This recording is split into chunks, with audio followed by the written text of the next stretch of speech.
ये भी है आप वो ये सर रखो।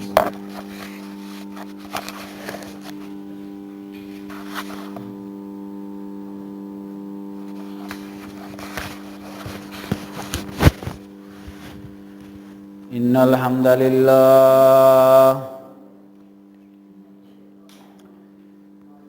इन्नल हम्दलिल्लाह नहमदुहु व नस्तईनुहु व नस्तगफिरुह व नुमिनु बिही व नतवक्कलु अलैहि व नऊज़ु बिल्लाहि मिन शुरूरि अनफुसिना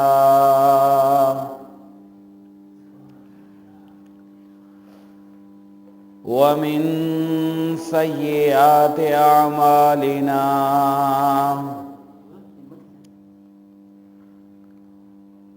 मन यहदिहिल्लाहु फला मुदिल्ल लहु व मन युज़लिल फला हादिय लहु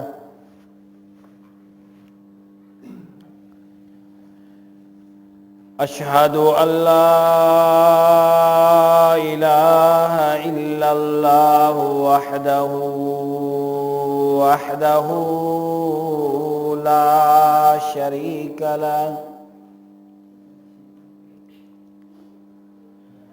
व अशहदु अन्न मुहम्मदन अब्दुहु व रसूलुहु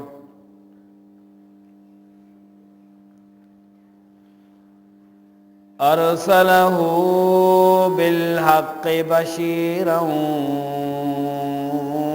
व नज़ीरा व दाइयन इलल्लाहि बिइज़्निही व सिराजम मुनीरा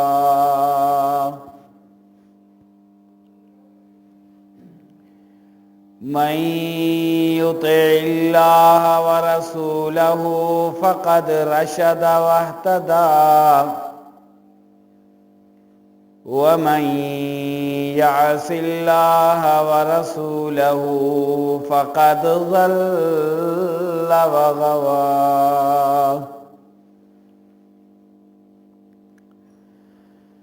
अम्मा बअदु फ़इन्न खैरल हदीस किताबुल्लाह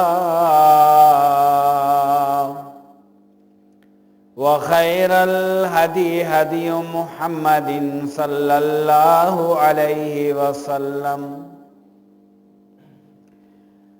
व शर्रल उमूरि मुहदसातुहा फ़इन कुल्ल मुहदसतिन बिदअह व कुल्ल बिदअतिन ज़लालह व कुल्ल ज़लालतिन फिन्नार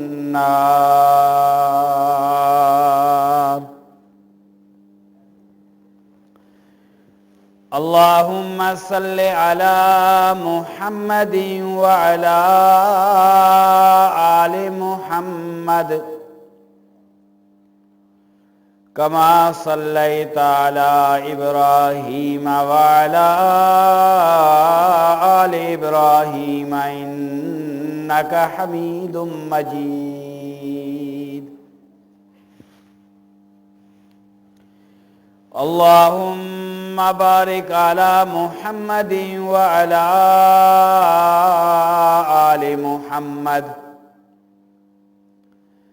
कमा बारकता अला इब्राहीम व अला आलि इब्राहीम इन्नका हमीदुम मजीद।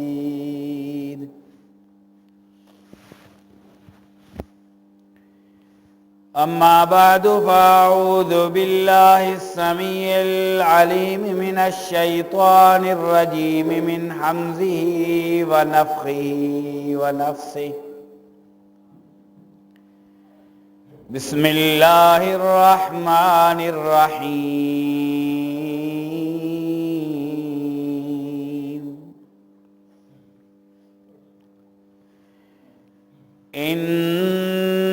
इन्नल्लाह ला यस्तही अन यज़रिब मसलन मा बऊज़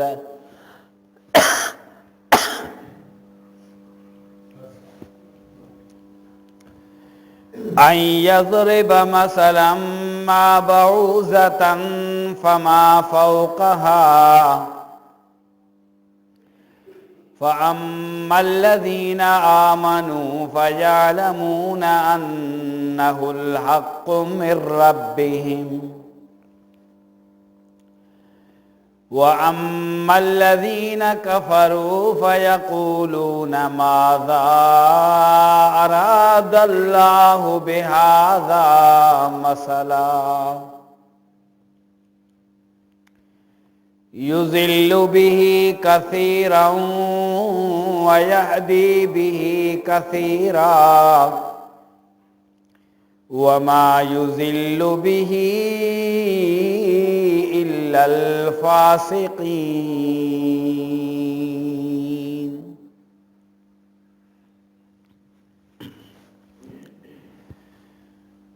तमाम तारीफ़ूं वाखाण वॾाई हमदई सना अल्लाह रब्बुल आलमीन जे लाए जो कुल काइनात जो ख़ालिक़ ऐं मालिक वहदहू ला शरीक लहू पालनहार ऐं परवरदिगार आहे।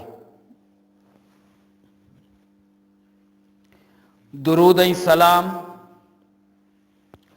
ला तादाद सलातूं रहमतूं खुसूसन इमाम कायनात इमाम आज़म ख़ातमुल अंबिया वल मुरसलीन रहमतुल लिल आलमीन जनाब हज़रत मुहम्मदुर रसूलुल्लाह सल्लल्लाहु अलैहि व आलिहि वसल्लम जिनजे ज़ाते अक़दस दे अल्लाहुम्मा सल्लि वसल्लिम अला नबियना मुहम्मदिन सल्लल्लाहु अलैहि व आलिहि वसल्लम।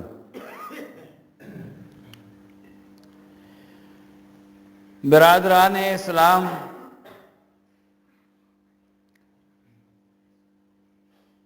कुरान करीम मां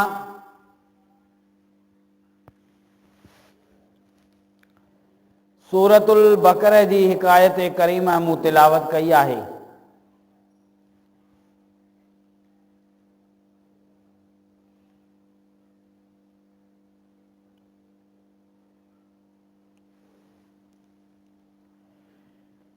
हिन आयत करीमा में अल्लाह रब्बुल आलमीन एक हकीर मखलूकात जो मिसाल दिनो आहे।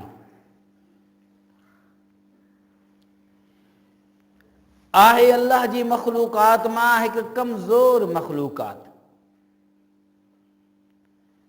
तमाम नंढड़ी मखलूकात आहे।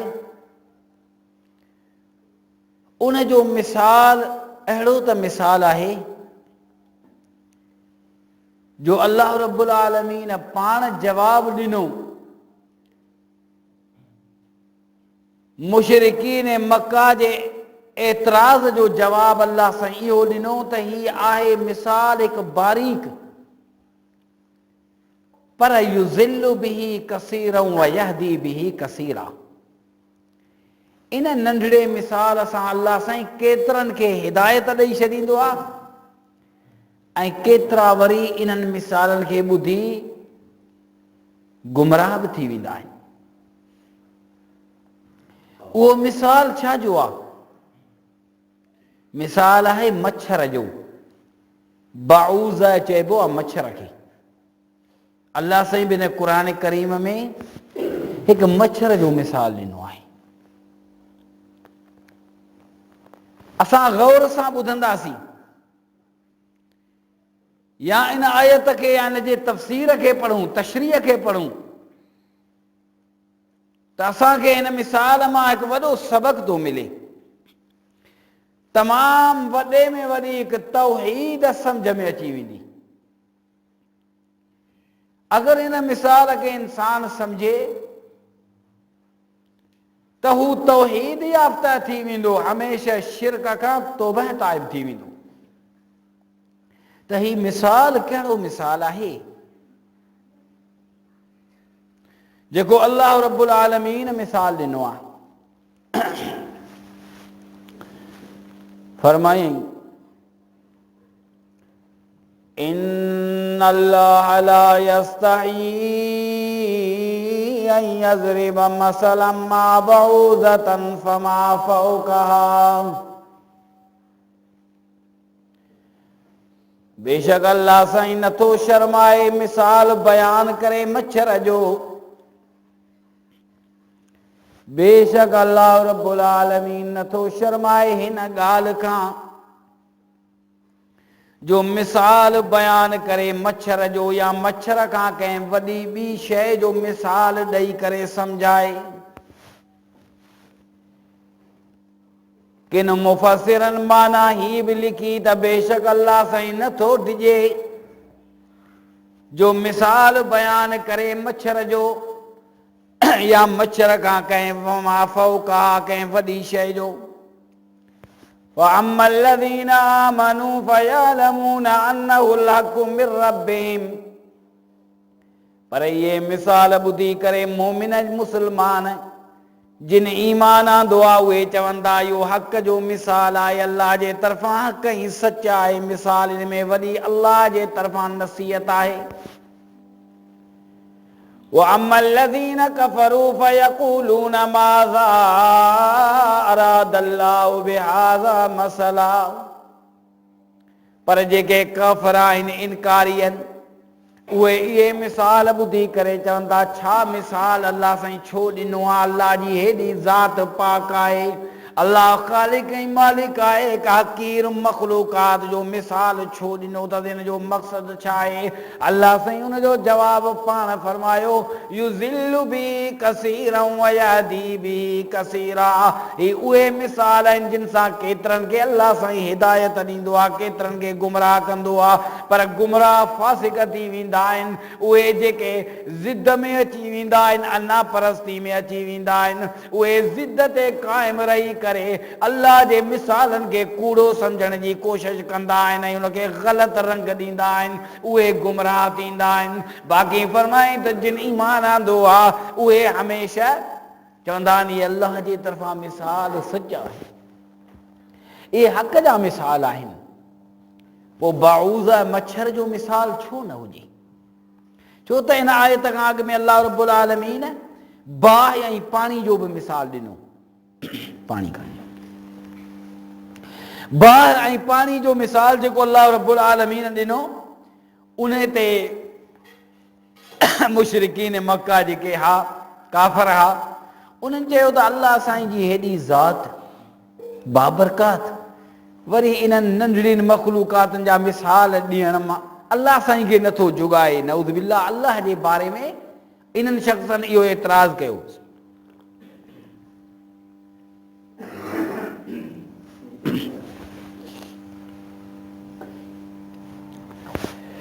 तॾहिं अल्लाह रब्बुल आलमीन फरमायो त बेशक अल्लाह साईं नथो शर्माए हिन ॻाल्हि खां जो मच्छर जो मिसाल ॾे।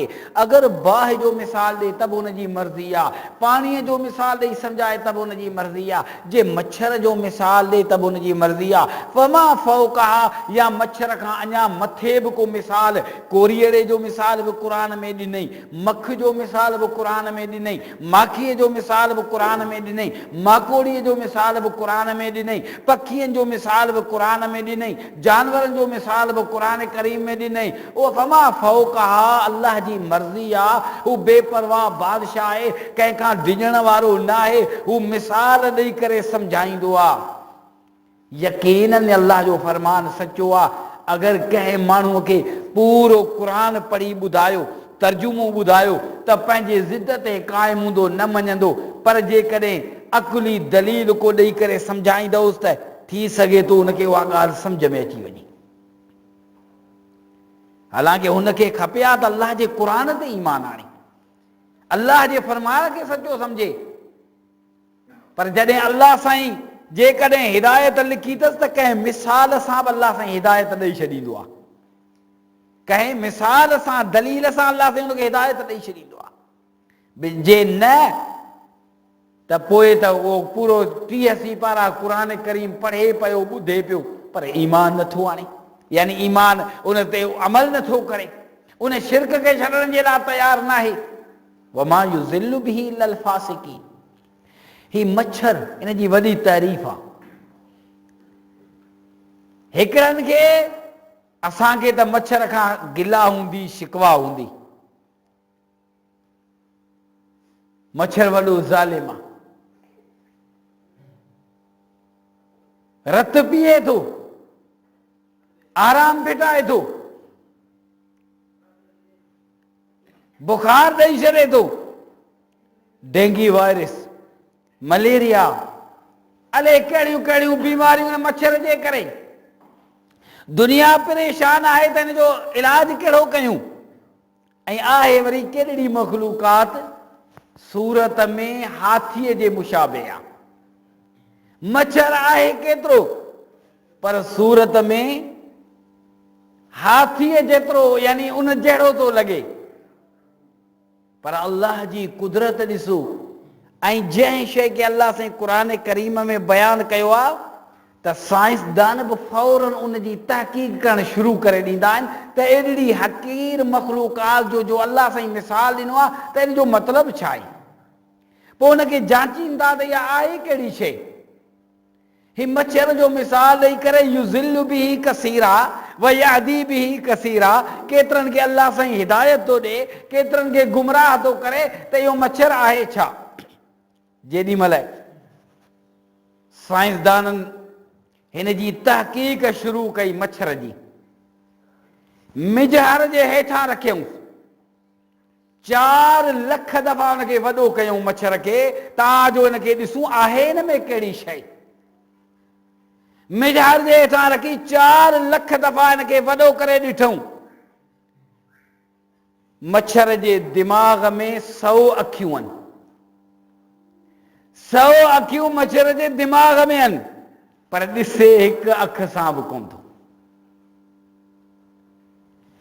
48 ॾंद अथसि पर रत बि ॾंदनि सां कोन कढंदो आहे, चक न हणंदो आहे। 48 ॾंद आहिनि हिन मच्छर खे। 3 दिलूं अथसि,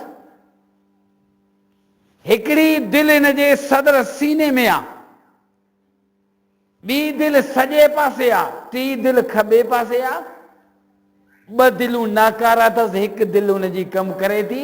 हर दिलि वटि 2 कन, 2 पेट, 2 वाल अथसि। ही उहो मच्छर आहे। ऐं वज़न केतिरो अथसि, 1 ग्राम खां बि 1000 गुना घटि, यानी 1 ग्राम बि पूरो वज़न कोन अथसि। पर ही अल्लाह जी कुदरत ॾिसो। अल्लाह साईं मिसाल जंहिं शइ जो ॾेई करे बाने खे सम्झाए थो। ही मच्छर उहा शइ आहे, यानी अल्लाह जी उहा मखलूकात आहे जंहिंजा 4 पर अथसि, 6 पेर अथसि, हिकिड़ी सूंड हाथी वांगुरु पर बारीक आहे। इन सूंड में बि तक़रीबन 6 कातियूं अथसि लॻल। 4 ब्लेड कातियूं जेके अथसि उनखे खून कढी करे चेक कंदो आहे, खून कढण जे लाइ, कंहिं बि जानदार शइ जे खून खे कढण जे लाइ।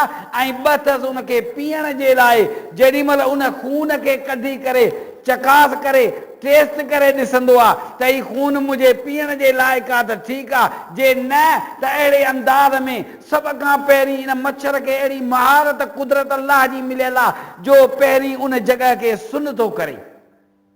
ॾिसे बि कोन थो पर उन इंसान या उन जानवर जी गरमाश हरारत खे ॾिसी उन पघर वारी जॻह ते अची वेहंदो आहे। पोइ उतां खां अहिड़ी जॻह ते जंहिं छुरीअ खे हणी करे, जंहिं ब्लेड खे हणी करे हू रत थो कढे, उन खां पहिरीं उते उनखे सुन थो करे। भले सुतो पियो आहे, का ख़बर कान अथसि। जेॾी महिल रत निकितो आहे त बि ख़बर न पई आहे। जेॾी महिल हू चूसणु शुरू कंदो आहे पोइ हमरा जाॻी पवंदो आहे, छो त हुनजो नशो एसि ताईं उनखे सुन कंदो आहे ताजो हिन रत खे आऊं टेस्ट कयां त मुंहिंजे पीअण जे बि क़ाबिल आहे या न त भले ॿ ॼणा सुता पिया हुजनि हिकिड़े जो रत हिनखे नथो वणे त वरी ॿिए वटि थो वञे ॿिए जे रत खे थो कढे उहो हिनखे पसंदि थो अचे त पोइ उहो रत पीअण ई शुरू थो करे ऐं अलाह जे तरफ़ां हिनखे कुदरत वरी कहिड़ी मिलियल आहे त रत जेको घाटो आहे उनखे फौरन उते जो उते छिजो करे घाटो रत ही नथो पी सघे हिनखे फौरन छिजो कंदो आहे पोइ हिन जूं 4 कातियूं आहिनि खून खे कढण जे लाइ 2 आहिनि जेके पीअण जे लाइ पोइ हू पंहिंजी कारवाई करे उन खून खे पीए थो हिन जा 6 पेर अथसि 4 पेरनि में चंबा अथसि काबू रखण लाइ छो त सख़्तु जेकॾहिं चमड़ी आहे त उनखे चंबनि सां काबू कंदो आहे ऐं 2 पेर जेके बिल्कुलु बग़ैर चंबनि जे आहिनि उहे वरी नरम चमड़ी ते रखी करे उनजो खून चूसींदो आहे अल्लाह जी तरफ़ां ही हिकु बारीक मख़लूक़ात आहे जंहिंजो अल्लाह साईं मिसाल ॾेई करे सम्झायो आहे तॾहिं फरमाई न क़ुर में हाज़ा ख़ल्क़ुल्लाह हाज़ा ख़ल्क़ुल्लाह फ़ारूनी माज़ा ख़लक़ल्लज़ीन मिन दूने ही अल्लाह जी पैदा कयल शइ आहे को दुनिया जे अंदरि अहिड़ो जेको अहिड़ो पैदा करे त ॾेखारे अल्लाह जी मख़लूक़ात अल्लाह साईं जेका बि शइ पैदा कई आहे दुनिया वारे कंहिंखे ताक़त जो अहिड़ी शइ पैदा करे ॾेखारे हाज़ा ख़ल्क़ुल्लाह ही अल्लाह जी तख़लीक़ कयल शइ आहे ॿी कंहिंखे ताक़त आहे जो अहिड़ी शइ बनाए पोइ अल्लाह साईं खे जुगाए थो त अहिड़ा मिसाल हिकु ताक़तवर इंसान खे सम्झाए जेको ताक़त बि इंसान रखे थो अकुल ई फ़हम वारो बि इंसान आहे पर हू तौहीद खां अंधो थी चुको आहे पोइ अल्लाह साईं ने हक़ीर मख़लूक़ात जो मिसाल ॾेई करे हुनखे सम्झाए थो पंहिंजी तौहीद त इहो मच्छर ॾिसण में तव्हांखे ज़ालिम थो अचे पर इहो बि तौहीद वारो आहे इहो बि अल्लाह खे सुञाणे थो मच्छर जा मुशरिकनि सां बि मुक़ाबला रहिया आहिनि अल्लाह जे तरफ़ां मच्छर उन्हनि मुशरिकनि खे उहे सज़ाऊं ॾिनियूं ऐं उन्हनि ज़ालिमनि बादशाहनि खे जेके रब हुअण जी दावा कंदा हुआ इहे मिसाल सभु इंशा अल्लाह जे क़ुर मां ॾींदुसि अल्लाह जे रसूल सल्लल्लाहु अलैहि वसल्लम जे फरमान मां हदीस मां इंशा अल्लाह ये मिसाल ॾींदुसि त मच्छर जो मिसाल ॾेई करे अल्लाह रब्बुल आलमीन सम्झाए थो ऐं अल्लाह जे रसूल जी हदीस ही क़ुर करीम जी आयत आहे इन्नल्लाह ला यस्तही अन यज़रिब मसलन मा बऊज़ा अल्लाह साईं नथो शर्माए इन ॻाल्हि खां जो मच्छर जो मिसाल बयानु करे ऐं हदीस में वरी अल्लाह जे रसूल सल्लल्लाहु अलैहि वसल्लम मच्छर जो मिसाल ॾेई करे न दुनिया जो मिसाल ॾिनो तिरमिज़ी शरीफ में रिवायत आहे हज़रत सहल बिन साद रज़ी अल्लाह अन्हु खां अल्लाह जे रसूल सल्लल्लाहु अलैहि वसल्लम जो सहाबी फरमाए तो अल्लाह जे रसूल सल्लल्लाहु अलैहि वसल्लम जिन्हनि दुनिया जो मिसाल ॾेई करे पाण फरमाइनि था दुनिया सां मोहब्बत रखण वारा दुनिया जा आयश ऐं इशरतूं तलाश करण वारा दुनिया के तलबींदड़ अल्लाह जे नबी सल्लल्लाहु अलैहि वसल्लम जिन फरमायो हिन दुनिया जी क़दरो क़ीमत अल्लाह रब्बुल आलमीन जे नज़दीक मच्छर जे पर जे बराबर बि नाहे अल्लाह जे नबी फरमायो मच्छर जे पर जे बराबर बि न दुनिया जो क़दरो क़ीमत नाहे जेकॾहिं अल्लाह रब्बुल आलमीन जे नज़दीक ही दुनिया न दुनिया जा आराम न दुनिया जूं आयश इशरतूं ऐं न दुनिया जा सामान जेकॾहिं अल्लाह जे नज़दीक मच्छर जे खंभड़ाटीअ जे बराबर बि हुजनि हा त अल्लाह जे नबी फरमायो त काफ़रनि खे अल्लाह सां हिकिड़ो ढुक बि पाणी जो नसीब न करे हा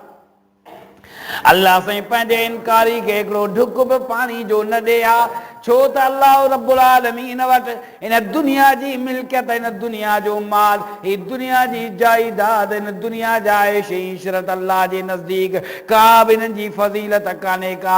मोमिन ऐं मुस्लमान जे लाइ जेको कुझु आख़िरत में अल्लाह साईं रखियो आहे, तॾहिं अल्लाह जे रसूल सल्लल्लाहु अलैहि वसल्लम जिन फरमायो इन दुनिया खे न तलबियो, छो त मच्छर जे पर जे बराबरि मच्छर कहिड़ी चीज़ आहे, केतिरी हक़ीर मखलूकात आहे, पर इन जे पर जे बराबरि बि सॼी दुनिया कान्हे का।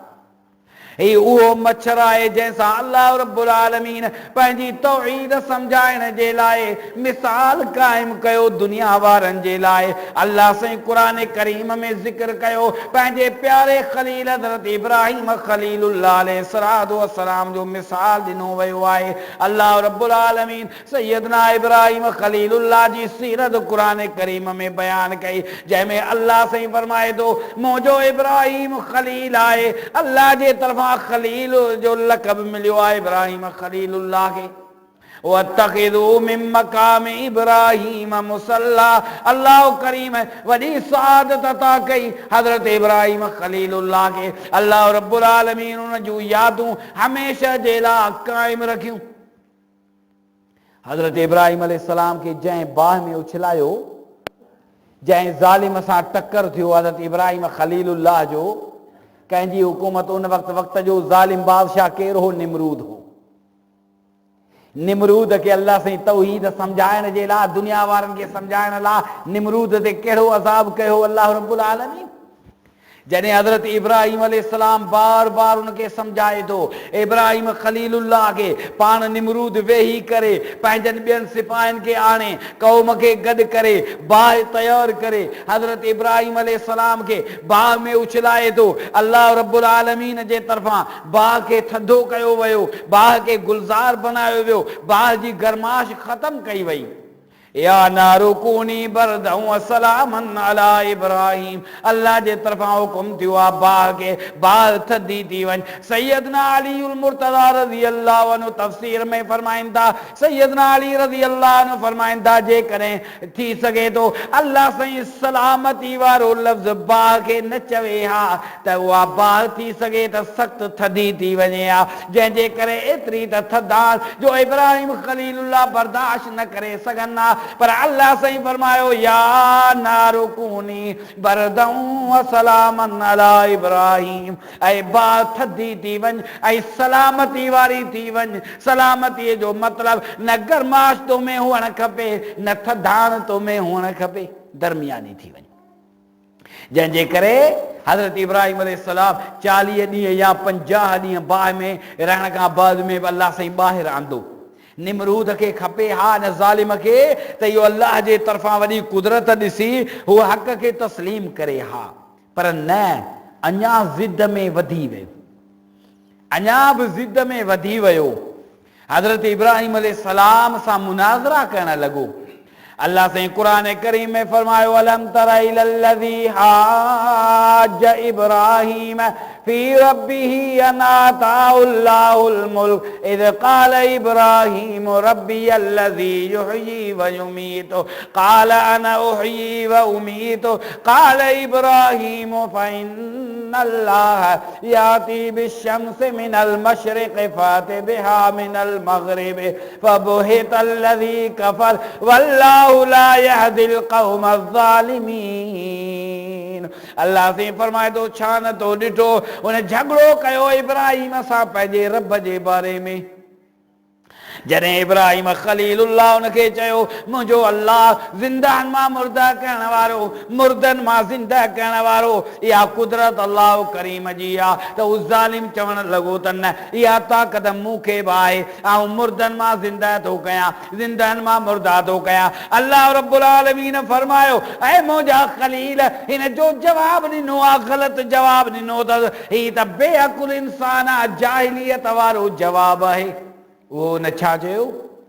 हज़रत इब्राहिम अलैहिस्सलाम फरमायो तोखे कहिड़ी ताक़त आहे तूं ज़िंदनि मां मुर्दा करी मुर्दनि मां ज़िंदा करी चई ॾिस ही क़ैद जे अंदरि केतिरा कैदी आहिनि किन जी सज़ा ख़तमु थी वई आहे अॼु उन्हनि खे आज़ादु करिणो आहे ऐं किन खे फांसी ॾियणी आहे सज़ाए मौत आहे हाणे आउं हीअं थो कयां जिन खे मौत जी सज़ा हुई उन्हनि खे माफ़ी थो ॾियां ऐं जिन जी अॼु माफ़ी जो ॾींहुं हुयो उन्हनि खे मौत थो ॾेई छॾियां ॾिसी आहे मुंहिंजे हथ में आहे न मौत ऐं हयाती हज़रत इब्राहिम अलैहिस्सलाम फरमायो ज़ालिम तूं त ना इंसाफ़ आहीं तूं त ज़ालिम आहीं तो वटि इंसाफ़ वारो फ़ैसिलो न आहे मुंहिंजो रब त उहा वमा अंत बिज़ल्लामिल लिल अबीद ॿाननि ते ज़ुल्म करण वारो न हूंदो आहे अल्लाह साईं त इंसाफ़ करण वारो ॿाननि ते रहम करण वारो हूंदो आहे इहो त तूं ज़ुल्म थो करीं पर अल्लाह रब्बुल आलमीन फरमाए थो ऐं मुंहिंजा ख़लील हिन खे ॿी मिसाल ॾे याति बिहा मिनल मशरिक़ व बुहितल लज़ी कफ़र जेकॾहिं तूं अल्लाह सॾाई थो त आउं अल्लाह आहियां आउं रब आहियां मुर्दनि ऐं ज़िंदा करण जो मूंखे हक़ आहे ऐं मुंहिंजा ख़लील हिन खे चओ त मुंहिंजो रब उहो आहे जेको सिज खे उभारे करे उलहंदे गुरूब कंदो आहे जेकॾहिं तोखे ताक़त आहे मुंहिंजे रब सां मुक़ाबिलो थो करीं त इन सिज खे तूं वापसि उभार ही सिज जेको आहे मशरिक़ खां वञे थो मग़रिब जे तरफ़ गुरूब थो थिए अगरि तोखे ताक़त आहे त इन सिज खे उतां खां जेॾी महिल मग़रिब जे टाइम ते न सिज लहे तूं हिनखे वापसि उभार अल्लाह साईं फरमाए थो फबुहितल लज़ी कफ़र फबुहितल लज़ी कफ़र शर्मसार थी वियो आहे ताजुब में पइजी वियो हाणे छा करे सघे होॾां त नाक़िस दलील थो ॾे होॾां बेअकुली वारो जाहिलियत वारो ज़ुल्म वारो दलील थो ॾे पर हिते अल्लाह साईं फरमाए थो फबुहितल लज़ी कफ़र शर्मसार थी वियो ताजुब में पइजी वियो अल्लाह साईं ज़ालिमनि खे हिदायत न ॾींदो आहे मुस्नद अब्दुल रज़्ज़ाक़ जे हवाले सां हज़रत ज़ैद बिन असलम फरमाइनि था ही मुनाज़रो उन वक़्तु क़ुरान करीम जी आयत है हज़रत इब्राहिम अलैहिस्सलाम जो मुनाज़रो हिन निमरूद सां उन टाइम ते थियो हुयो जॾहिं क़ौम वारा गल्ला हासिल करण जे लाइ अनाज हासिल करण जे लाइ निमरूद बादशाह वटि वञनि था पंहिंजे सवारियुनि ते सवार थी करे हज़रत इब्राहिम अलैहिस्सलाम उन वक़्तु गल्ला हासिल करण जे लाइ उन क़ौम सां गॾिजी वियो आहे त आऊं बि गल्ला हासिल करे अचां आऊं बि अनाज वठी अचां वञी छो त उन वक़्त जा बादशाह हूंदा ख़ासि वज़ीर ख़ज़ाना हूंदो जंहिंजो टाइम रखियलु हो त हिन टाइम ते तव्हां पंहिंजो अनाज गल्ला खाधे वारी शइ हासिल करे सघो था जीअं हज़रत यूसुफ अलैहिस्सलाम खे अल्लाह रब्बुल आलमीन उहा बादशाही अता कई उनजा भाइर गल्ला हासिल करण जे लाइ मिस्र जे बादशाह वटि विया हा हिनखे ख़बर कान्हे त असांजो भाउ जेको आहे सो वक़्त जो वज़ीर ख़ज़ाना बणिजी वेठो आहे अल्लाह जे तरफ़ां अहिड़े नमूने सां हज़रत इब्राहिम अलैहिस्सलाम जा ॿिया क़ौम वारा हाणे गॾिजी करे काफ़िले जी सूरत में बादशाह वटि वञनि था त असां गल्ला हासिल करे अचूं उन खां वठी अचूं वञी अनाज पैसनि सां ई ख़रीद करे अचूं जेॾी महिल निमरूद जी नज़र पई हज़रत इब्राहिम अलैहिस्सलाम वटि की त उहो ई आहे जेको बाहि मां निकिरी आयो आहे जंहिंखे असांजे बुतनि खे न भॻो हुयो असां बाहि में उछलायो जीअं न इब्राहिम अलैहिस्सलाम खे ॾिठई हिनखे जज़्बात कावड़ अची वई ऐं हिन शरारत शुरू करे ॾिनी जीअं न हक़ ऐं सच बयानु करण वारो इंसानु क़ुरान ऐं हदीस बयानु करण वारो तौहीद बयानु करण वारो जंहिंखे अल्लाह जी तौहीद जी दावत ॾींदो रसूलुल्लाह सां जी सुन्नत जी दावत ॾींदो पर अॻिलो माण्हू ज़िद ते क़ाइमु हूंदो आहे ऐं पंहिंजे उन ज़िद में तासुबी बणिजी वेंदो आहे पोइ जॾहिं न बि नज़र पवंदी अथसि हिन शख़्स ते ही तौहीद वारो आहे फौरन हू का न का गैरुल्लाह जे तरफ़ां को नारो हणी वठंदो या गैरुल्लाह जी का ॻाल्हि कंदो या पंहिंजूं कूड़ियूं करामतूं बयानु कंदो या रसूल जे हदीस जे मुक़ाबले में पंहिंजो फ़िक़ही कौल बयानु कंदो छो त हुनखे ख़बर आहे त हीउ क़ुर थो बयानु करे हीउ हदीस थो बयानु करे हीउ तौहीद थो बयानु करे त फौरन उन जे ज़िद में यानी हिकिड़ो ज़िद ते आहे त हाणे मूंखे हिन जी मुखालिफ़त करणी आहे मूंखे हिन जी मुखालिफ़त करणी आहे अहिड़े अंदाज़ में निमरूद जीअं न नज़र कई हज़रत इब्राहिम अलैहिस्सलाम ते त हिनखे बि कावड़ अची वई फौरन छा थो चवे चवे तो ॾिसो ही क़ौम वारा मूं वटि आया आहियो न गल्ला हासिल करण जे लाइ, मञव त आउं रज़ाक आहियां, रोज़ी ॾियण वारो। हज़रत इब्राहिम अलैहिस्सलाम खे कावड़ अची वई, कि सवाल ई पैदा कोन्हे, आउं नथो तस्लीम कयां तूं रज़ाक आहीं, आउं नथो तस्लीम कयां तूं रोज़ी ॾियण वारो आहीं। आहे इब्राहिम पोइ रोज़ी ॾियण वारो आहे केरु? फरमाई अल्लज़ी ख़लक़नी फ़हुव यहदीन, अल्लज़ी ख़लक़नी फ़हुव यहदीन, वल्लज़ी हुव युतइमुनी व यस्क़ीन, व इज़ा मरिज़्तु फ़हुव यशफ़ीन, वल्लज़ी युमीतुनी सुम्मा युहयीन, वल्लज़ी अतमउ अन यग़फ़िर ली ख़तीअती इला यौमिद्दीन। मुंहिंजो अल्लाह जंहिं मूंखे पैदा कयो आहे उहो ई मूंखे हिदायत ॾियण वारो आहे, जेको मूंखे खाराए थो उहो ई मूंखे पीआरे थो, जेको मूंखे बीमार थो करे उहो ई मूंखे शिफ़ा थो ॾे। उहो मुंहिंजो अल्लाह जेको मूंखे मौत ॾींदो वरी उहो ई मूंखे ज़िंदा कंदो। हज़रत इब्राहिम अलैहिस्सलाम फरमाए थो, ऐं ज़ालिम तूं रज़ाक न आहीं, रोज़ी ॾियण वारो अल्लाह रब्बुल आलमीन आहे, तो में का ताक़त कान्हे का, सारी क़ौम खे गल्ला थो ॾे पर इब्राहिम अलैहिस्सलाम खे ख़ाली हथ वापसि थो मोटाए। चवे थो तोखे नथो ॾियां, ॾिसां त हाणे तोखे केरु थो खाराए पीआरे। हिते हज़रत ज़ैद बिन असलम इन मुस्नद अब्दुल रज़ाक जे हवाले सां हज़रत इब्राहिम जो अजीब मोजज़ो बि बयानु कयो आहे। चवे थो जॾहिं हज़रत इब्राहिम अलैहिस्सलाम क़ौम सां मोटी आयो, ख़ाली 2 ॿोरियूं खणी, ख़ाली खलूं हुयूं, न ॾिनई। ज़ालिम चई आउं रज़ाक न आहियां, न ॾिस। हज़रत इब्राहिम अलैहिस्सलाम फरमायो तुंहिंजी ॾिनल रोज़ी मूंखे खपे ई नथी, मुंहिंजो रज़ाक त अल्लाह करीम आहे, मूंखे खाराइण वारो उहो आहे, मूंखे पीआरण वारो उहो आहे। ज़ालिम तूं रोज़ी ॾियण वारो न आहीं, मुंहिंजो भरवसो मुंहिंजे अल्लाह में आहे। जॾहिं आग में बाह में उछलायो पियो वञे इब्राहिम ख़लीलुल्लाह, उन वक़्त में इब्राहिम ख़लीलुल्लाह जे ज़ुबान ते अल्फाज़ हा, हस्बी अल्लाह व निअमल वकील, काफ़ी आहे मुंहिंजो अल्लाह, काफ़ी आहे मुंहिंजे लाइ अल्लाह, बहितरीन कारसाद, तूं मूंखे छा रोज़ी ॾींदी। ख़ाली मोटी आयो आहे, परेशानी या त घर वारा परेशान थींदा त हाणे छा कयूं, गला बि न मिलियो, पूरे साल खां पोइ मिलंदो। हज़रत इब्राहिम अलैहिस्सलाम रस्ते तां सिर्फ़ घर वारनि जे दिलजोई जे लाइ त उहे ओचितो परेशान न थियनि, उन्हनि ॿोरियुनि खे ईअं रेती मां भरे बंदि करे घर रखी सफ़र तां मोटी अची चादर ढके सुम्ही रहियो।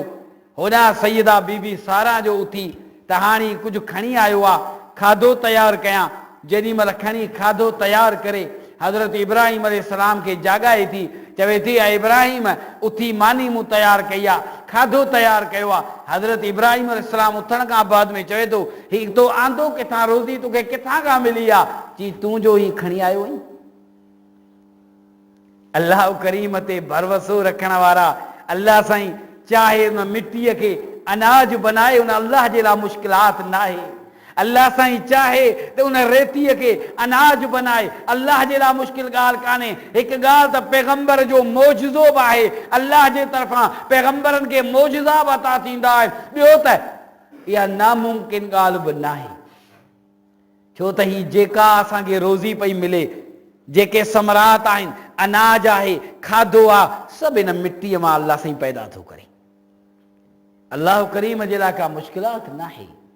त हज़रत ज़ैद बिन असलम चवनि था त हीअ जेका आयत अलम तर इलल्लज़ी हाज इब्राहिम, इन वक़्तु हज़रत इब्राहिम जो झगड़ो थियो हो निमरूद सां। मुंहिंजे चवण जो मतिलबु छा आहे त हाणे निमरूद हद खां टिपी वियो, बार बार सम्झाइण जे करे बि ही मोटी नथो अचे, ही ज़ालिम। अल्लाह साईं हिन दुनिया जे अंदरि 4 आलमगीर बादशाह बनाया, 4 आलमगीर बादशाह, माना जिनके दुनिया जी बादशाही अल्लाह साईं ॾिनी। उनमें 2 हुआ शुक्रगुज़ार, 2 हुआ मुस्लमान ऐं 2 हुआ नाशुकुर काफ़र। जिनके अल्लाह साईं बिन के दुनिया जी आलमगीर बादशाही ॾेई छॾी। उन्हनि में हज़रत सुलेमान बिन दाऊद अलैहिस्सलाम हिकु त अल्लाह जो नबी आहे जंहिंखे अल्लाह साईं इहा बादशाही अता कई आहे। ॿियो अल्लाह जो नेक माण्हू हज़रत ज़ुल्करनैन आहे जंहिंखे अल्लाह साईं मशरिक़ खां वठी मग़रिब ताईं सारी ज़मीन जो सैर करायो। इंसाफ़ वारो बादशाह ॿ इहे हुआ जेके मुस्लमान, बाक़ी ॿ काफ़र जेके नाशुकुर थिया, जिनखे अल्लाह साईं उन मनसब ते आंदो। हिकिड़ो निमरूद हो, ॿियो बुख्त नसर हो। हिकु निमरूद ज़ालिम ऐं ॿियो बुख्त नसर, उहो हिकु वॾो ज़ालिम बादशाह हो। तव्हां क़ुरान करीम में ॿुधो आहे, हीअ आयत पढ़ी आहे।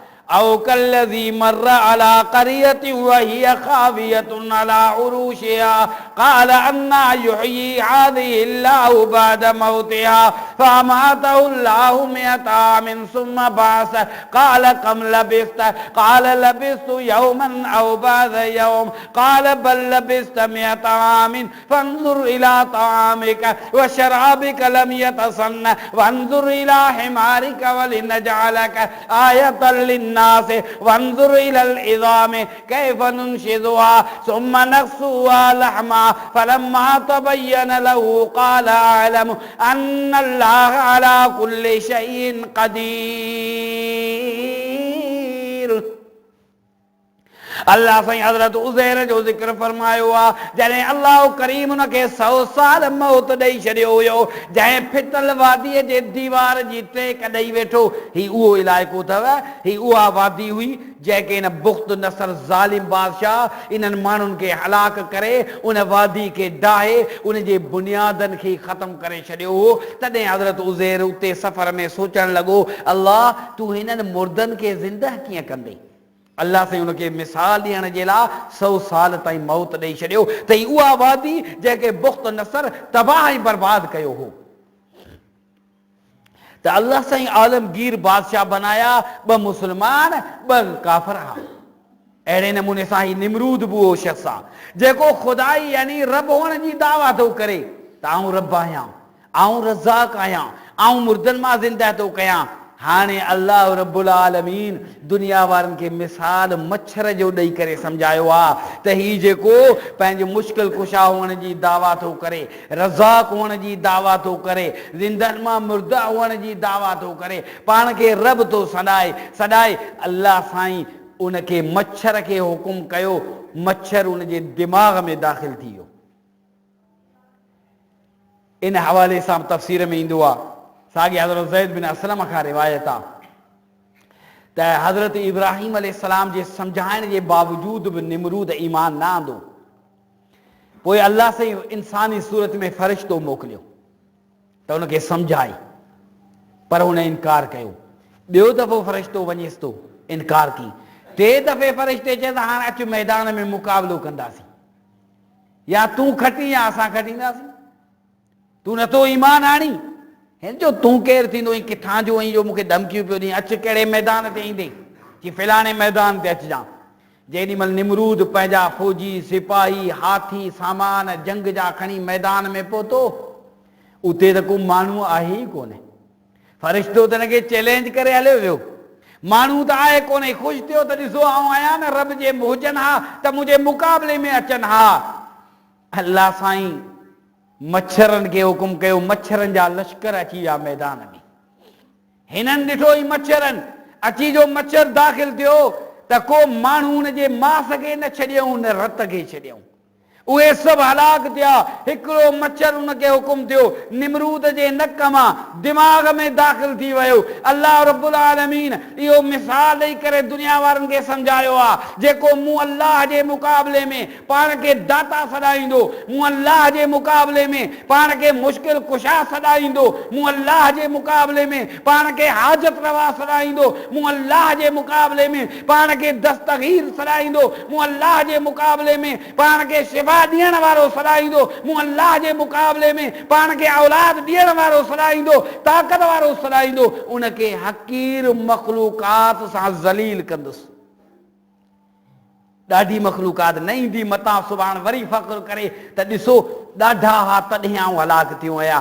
अल्लाह साईं मच्छर खे हुकुम कयो दुनिया वारनि जे लाइ मिसाल आहे। इन्नल्लाह ला यस्तई अन यज़रिब मसलन मा बऊदा, अल्लाह साईं बऊदा खे हुकुम कयो आहे, मच्छर खे यानी हुकुम कयो अल्लाह साईं त जेको खुदाई जी दावा थो करे, रब हुअण जी दावा थो करे, उहो मच्छर उन जे दिमाग़ में दाख़िल थी वियो आहे। 400 साल ताईं 400 साल ताईं मच्छर दिमाग़ मां न निकितो, ज़लील थींदो रहियो इन अज़ाब में, दाहूं कंदो रहियो, पंहिंजे पाण खे माराईंदो रहियो। रोज़ानो ड्यूटी आहे ख़ादिमनि जी अची हिन जे दिमाग़ खे पादर हणनि, मोचड़ा हणनि, तव्हांजो इहो मच्छर बीहे दिमाग़ में, पर न, अल्लाह साईं इहो मिसाल इन करे ॾिनो त हिकु हक़ीर मख़लूक़ात सां अल्लाह साईं हुनखे अज़ाब करायो इन जे लाइ त अल्लाह करीम जे मुक़ाबले में का बि शइ कान थी अची सघे। अल्लाह जो कोई शानी शरीक नाहे, अल्लाह साईं सां को मुक़ाबिलो नथो करे सघे। निमरूद खे अल्लाह रब्बुल आलमीन अज़ाब चखायो इन मच्छर सां। त अल्लाह साईं क़ुरान करीम में ॿिया बि अहिड़ा मिसाल ॾिना आहिनि, छो त हिकिड़ी हक़ीर नंढड़ी मख़लूक़ात सां अल्लाह साईं हिकिड़े ज़ालिम खे तबाह पियो करे। अब्रह पंहिंजो लश्कर वठी आयो हो बैतुल्लाह खे ढाइण जे इरादे सां, अल्लाह जे घर खे, हुर्मत वारे घर खे, अल्लाह जे हिन प्यारे घर खे ढाइण जे इरादे सां अब्रह पंहिंजो लश्कर वठी आयो। ऐं अब्रह बि उन वक़्तु पाण खे यानी ॾाढो ताक़त वारो सम्झंदो हो त मूंखां सवाइ ॿिए कंहिंजो हुकुम हले ई कोन थो। उहो अब्रह ज़ालिम एतिरे क़दुरु जो ॿियनि वक़्त जे बादशाह, जिन इलाइक़नि जा बादशाह उन्हनि खे बि झुकाए छॾी। हबस जो उन वक़्त जो हिकिड़ो बादशाह हो, उनखे चयाऊं तुंहिंजे मुल्क ते चढ़ाई थो कयां, तुंहिंजो मुल्क इहा मिटी मुंहिंजे हथ में ईंदी, तुंहिंजी पेशानी मुंहिंजे हथ में हूंदी, जीअं आऊं तोखे हलायां मुंहिंजी मर्ज़ी आहे। तूं चवीं थो त आऊं हबस जो बादशाह जेको सो ताक़तवर आहियां। हू बि एतिरो त ख़ौफ़ज़दा थी वियो जो उन्हनि कासिदनि खे हबस जे बादशाह पंहिंजे महल मां ज़मीन जी मिटी कढी ॾिनी, पंहिंजे मथे जा वार कटे ॾिनई, चई अब्रह खे चओ त आऊं कमज़ोर, ही मिटी बि मूं तोखे ॾिनी पंहिंजे मुल्क जी, ऐं ही पेशानी जा वार बि ॾिनमि, जीअं चवंदे तीअं कंदुसि, मूंखां बादशाही न खसि।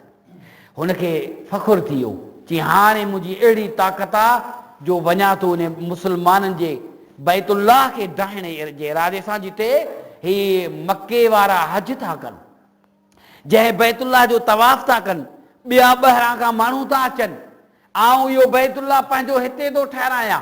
कहबतुल्लाह ठाहिण हिन शुरू कयो आहे, यानी पंहिंजो हिकिड़ो मसनोई मुक़ाबिल अल्लाह जे घर जे मुक़ाबले में हिन ठहिरायो आहे। ऐं उनजो नालो बि आहे उहो कसर, ही उहा माड़ी महल आहे जो टोपी लाहिण वारो महल मशहूरु हो अरबनि में, त मथे निहारे त टोपी दिमाग़ तां मथे तां लही वञे, एतिरो मथे निहारींदो हो। यानी तॾहिं उन महल जो आख़िरी जेको किनारो नज़र ईंदो हो। एतिरे क़दुरु हिन वॾो हिकिड़ो महल बनायो ऐं उनजो नालो ॾिनई त अचो उमिरे करण लाइ, हज करण जे लाइ ऐं अहकाम पूरे करण जे लाइ, जेके मूंखे मञण वारा आहिनि उहे हिते अचनि, अरबनि ॾे न वञनि। मके जा 2 नौजवान विया, उन्हनि खे कावड़ आई अरबनि खे, कुरैश मां हा, चयूं अल्लाह जे घर जे मुक़ाबले में हिन माण्हुनि खे दावत ॾिनी आहे, वियासीं उनजी बेइज़ती करे आया उन महल में, उन महल में गंदगी उछले आया, छॾे आया। किन रिवायतुनि में आहे त हू बाहि ॾेई आया हुआ अंदरि।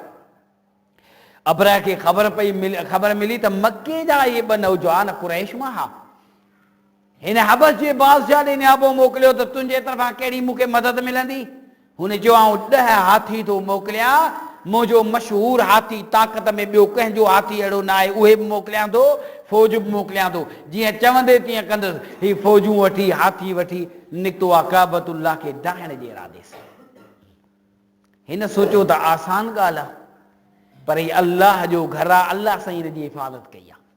وَإِذْ جَعَلْنَا الْبَيْتَ مَثَابَةً لِلنَّاسِ وَأَمْنًا وَإِذْ جَعَلْنَا الْبَيْتَ مَثَابَةً لِلنَّاسِ وَأَمْنًا ही अल्लाह करीम जो उहो घर बैतुल्लाह आहे, ही काबतुल्लाह अल्लाह जो उहो घर मके में आहे जंहिंजे लाइ अल्लाह साईं फरमाए थो काइनात जे अंदरि को बि अहिड़ो अमन वारो घर न आहे जेको बैतुल्लाह खे अल्लाह साईं हुनजे इर्द गिर्द हुरमत वारो घर करार ॾिनो आहे।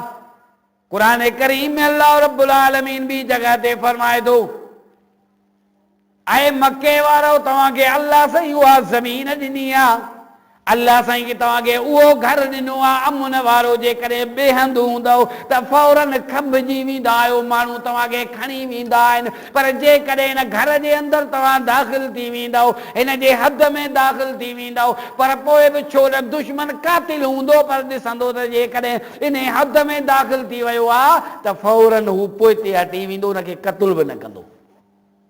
फरमाए अहिड़ो घर मूं तव्हांखे ॾिनो आहे दुनिया जे अंदरि ॿियो को, भले को कातिल हुजे जेकॾहिं अचे पियो तलवार खणी ॾिठई त ही उन हद में दाख़िल थी वियो त उनजी तलवार पोइते थी वेंदी। फरमाई उहो अमन वारो मसाबत लिन्नास, फरमाई त उहो घर आहे जो माण्हुनि जे दिलनि खे छिके आणींदड़, माण्हुनि जे दिलनि खे छिके आणींदड़। माण्हू घणा चवंदा आहिनि न ही रोज़ानो था वञनि, हर साल हज ते, हर साल उमिरि ते था वञनि, ग़रीब पोयां मिसकीन वीचारा वेठा आहिनि, उन्हनि खे कुझु इहे ॾियनि। बहरहाल उन्हनि खे मिसकीन ग़रीबनि जो ख़्यालु करिणो आहे, पर हिननि जो बि ॾोह न आहे जो अल्लाह साईं फरमायो आहे मसाबत लिन्नास, उहो घर आहे जो बार बार छिकींदड़ आहे, तव्हांखे बार बार तव्हांखे पाण ॾांहुं घुराईंदड़ आहे, तव्हांखे ढव न थींदो। केतिरो बि तव्हां उते मके में रहो, ही उहो अल्लाह जो अमन वारो घर आहे जंहिंजे इरादे सां अब्र आयो डाहण जे लाइ। बाक़ी हूअं इन अल्लाह जे घर खे ठाहिण जे लाइ जेको बि ठाहे थो, हेसि ताईं काबतुल्लाह तक़रीबन नए सिर 10 दफ़ा ठही चुको आहे। ये अल्लाह जो घर काबतुल्लाह असुल बुनियाद खां वठी, यानी बुनियाद त असुल हुयो, उन खां बाद में काबतुल्लाह जे नए सिर तामीर घणा दफ़ा थी आहे, हदीस जे हवाले सां तक़रीबन 10 दफ़ा इन काबतुल्लाह जी नए सिर तामीर थी आहे। हिन वक़्त बि दरवाज़ा तब्दील थी सघनि था, हर साल गिलाफ काबे जो तब्दील थी सघे थो, तामीराती कम जारी हूंदो आहे, पर नए सिर ठाहिण जे लिहाज़ सां नओं कमु न थियो आहे। जेके 10 दफ़ा थी चुको, कहिड़े कहिड़े दौर में, सभ खां पहिरीं काबतुल्लाह खे कंहिं ठाहियो हो? सभ खां पहिरीं काबतुल्लाह खे अल्लाह जे फ़रिश्तनि ठाहियो, अञा माण्हू ई न हुआ। जॾहिं अल्लाह साईं हुकुम कयो फ़रिश्तनि खे बैतुल मामूर, आसमान ते अल्लाह जो घर ठाहियो। बिस्मिल्लाहिर रहमानिर रहीम, वत्तूर व किताबिम मस्तूर फी रक़्क़िम मंशूर वल बैतुल मामूर। बैतुल मामूर जॾहिं ठाहियो वियो, आसमान ते उहो बैतुल मामूर ठहियल आहे, जे हिन ज़मीन ते काबतुल्लाह आहे। बैतुल मामूर बि अल्लाह जे मलाइकनि जे लाइ अल्लाह रब्बुल आलमीन आसमान ते उहो पंहिंजो खाने काबा यानी उहो काबो ठाहियो आहे, उहो घर अल्लाह साईं ठाहियो आहे जिते अल्लाह जा मलाइक इबादत कंदा आहिनि। 70,000 मलाइक रोज़ानो सजदो था कनि, त वरी उन्हनि खे मौक़ो नथो हमेशह मिले उन अल्लाह जे घर में। हिन वक़्तु अल्लाह जे रसूल सल्लल्लाहु अलैहि वसल्लम जिन फरमायो, जॾहिं आउं मेराज वारी राति वयसि, अल्लाह करीम मूंखे बैतुल मामूर जे दीवार सां टेक लॻायल के वण जे हेठां बुज़ुर्ग सां मुलाक़ात कराई। पाण फरमाईंदा उहो इब्राहिम खलीलुल्लाह हुयो। इब्राहिम खलीलुल्लाह, ही इब्राहिम खलीलुल्लाह हो जॾहिं अल्लाह रब्बुल आलमीन हिजरत जो हुकुम कयो, आया फ़लस्तीन में त बैतुल मुक़द्दस ठाहियूं, आया मके में त बैतुल्लाह ठाहियूं, दुनिया मां विया त अल्लाह साईं वरी फ़रिश्तनि वारे घर में हिनखे विहारियो। ही इब्राहिम खलीलुल्लाह उहो आहे जंहिंखे अल्लाह जे घर सां एतिरी मोहबत। हिजरत जेॾी महिल करे हज़रत लूत अलैहिस्सलाम खे वठी ऐं पंहिंजी घरवारी खे हिजरत करे निकिता हा, तेॾी महिल आया हा फ़लस्तीन में, उते बैतुल मुक़द्दस था ठाहिनि। वरी जॾहिं अल्लाह जो हुकुम थियो काबतुल्लाह जे तामीर जे लाइ, उनखे आबाद करण जे लाइ, घर वारीअ खे ऐं थञ पियाक बचड़े इस्माइल खे छॾण जे लाइ वरी काबतुल्लाह में अचनि था। जॾहिं दुनिया मां ज़िंदगी जा ॾींहं पूरा थिया, अल्लाह साईं इन खलील जी मुहबत पंहिंजे घर सां ॾिसी करे अल्लाह जे नबी खे मेराज वारी राति ॾेखारियो वियो त इब्राहिम खलीलुल्लाह बैतुल मामूर जे दीवार सां वण जी टेक ॾेई करे वेठा आहिनि। त मथे आसमान ते अल्लाह जो घर ठही वियो, फ़रिश्तनि खे हुकुम थियो हाणे ज़मीन ते बि ठाहियो मुंहिंजो घर। पोइ इहो मके में आया ऐं इहो बुनियाद रखियऊं, इन अव्वल बैति उज़िअ लिन्नासि लल्लज़ी बिबक्कत मुबारकन व हुदल लिल आलमीन। सब खां पहिरीं अल्लाह जे मलाइकनि बुनियाद रखियो आहे। जॾहिं हज़रत आदम अलैहिस्सलाम खे अल्लाह साईं पैदा कयो, आदम अलैहिस्सलाम जे पासे मां उनजी घरवारी बीबी हवा खे पैदा कई, ॿिन्ही खे अल्लाह साईं जन्नत में रहायो आहे ऐं विस विसा ॾिना शैतान उन्हनि खे, वसवस लहुमा शैतानु लियुब्दिय लहुमा मा बुरिया अन्हुमा मिन सौआतिहिमा। जंहिं वण खां खाइण खां अल्लाह साईं, जंहिं मेवे खाइण खां अल्लाह साईं मना कई हुई, शैतान बरगलायो कसम खणी करे इन्हनि खां ग़लती कराई। उन मेवे खाइण जे करे अल्लाह रब्बुल आलमीन हज़रत आदम ऐं बीबी हवा खे जन्नत मां कढी छॾियो आहे। हज़रत आदम अलैहिस्सलाम खे हिंदुस्तान जी ज़मीन ते लाथो वियो आहे, बीबी हवा खे जिद्दा में मके जी ज़मीन ते लाथो वियो। अल्लाह रब्बुल आलमीन केतिरे वक़्त खां बाद में ॿिन्ही में मुलाक़ात कराई आहे, पर हिन ज़मीन ते जेॾी महिल हज़रत आदम अलैहिस्सलाम जी दुआ अल्लाह साईं क़बूल फरमाई, रब्बना ज़लमना अनफुसना व इन लम तग़फिर लना व तरहमना लनकूनन्न मिनल ख़ासिरीन। अल्लाह साईं दुआ क़बूल फरमाई आहे ऐं फरमाई हाणे हुकुम फरमायो अल्लाह साईं त हाणे मुंहिंजे लाइ घर बना, हाणे मुंहिंजे लाइ ख़ासि बैतुल्लाह जी तामीर हज़रत आदम अलैहिस्सलाम थो करे। पर हज़रत आदम जिब्राइल खां फ़रिश्ते खां पुछो त कहिड़ी जॻह ते? अल्लाह जो हुकुम त थियो आहे, पर उहा जॻह कहिड़ी मख़सूस आहे? मलाइक जी ॿुधाइनि था, निशान कढी ॾियनि था त हिन इलाइक़े यानी हिन जॻह खे हीअ अल्लाह जो घर बनाइणो आहे। हज़रत आदम अलैहिस्सलाम उनजी खोटाई थो करे ऐं बीबी हवा उनजी मिटी खणी ॿाहिरि रखे पई। हाणे उहो उन वक़्तु बैतुल्लाह ज़ेरे ज़मीन हुयो, बसि ज़मीन जी अंदरि खोटाई करे पोइ उते जो उते छत ठाही वई। हज़रत आदम अलैहिस्सलाम खे हुकुम थियो त हिन जो तवाफ़ कर।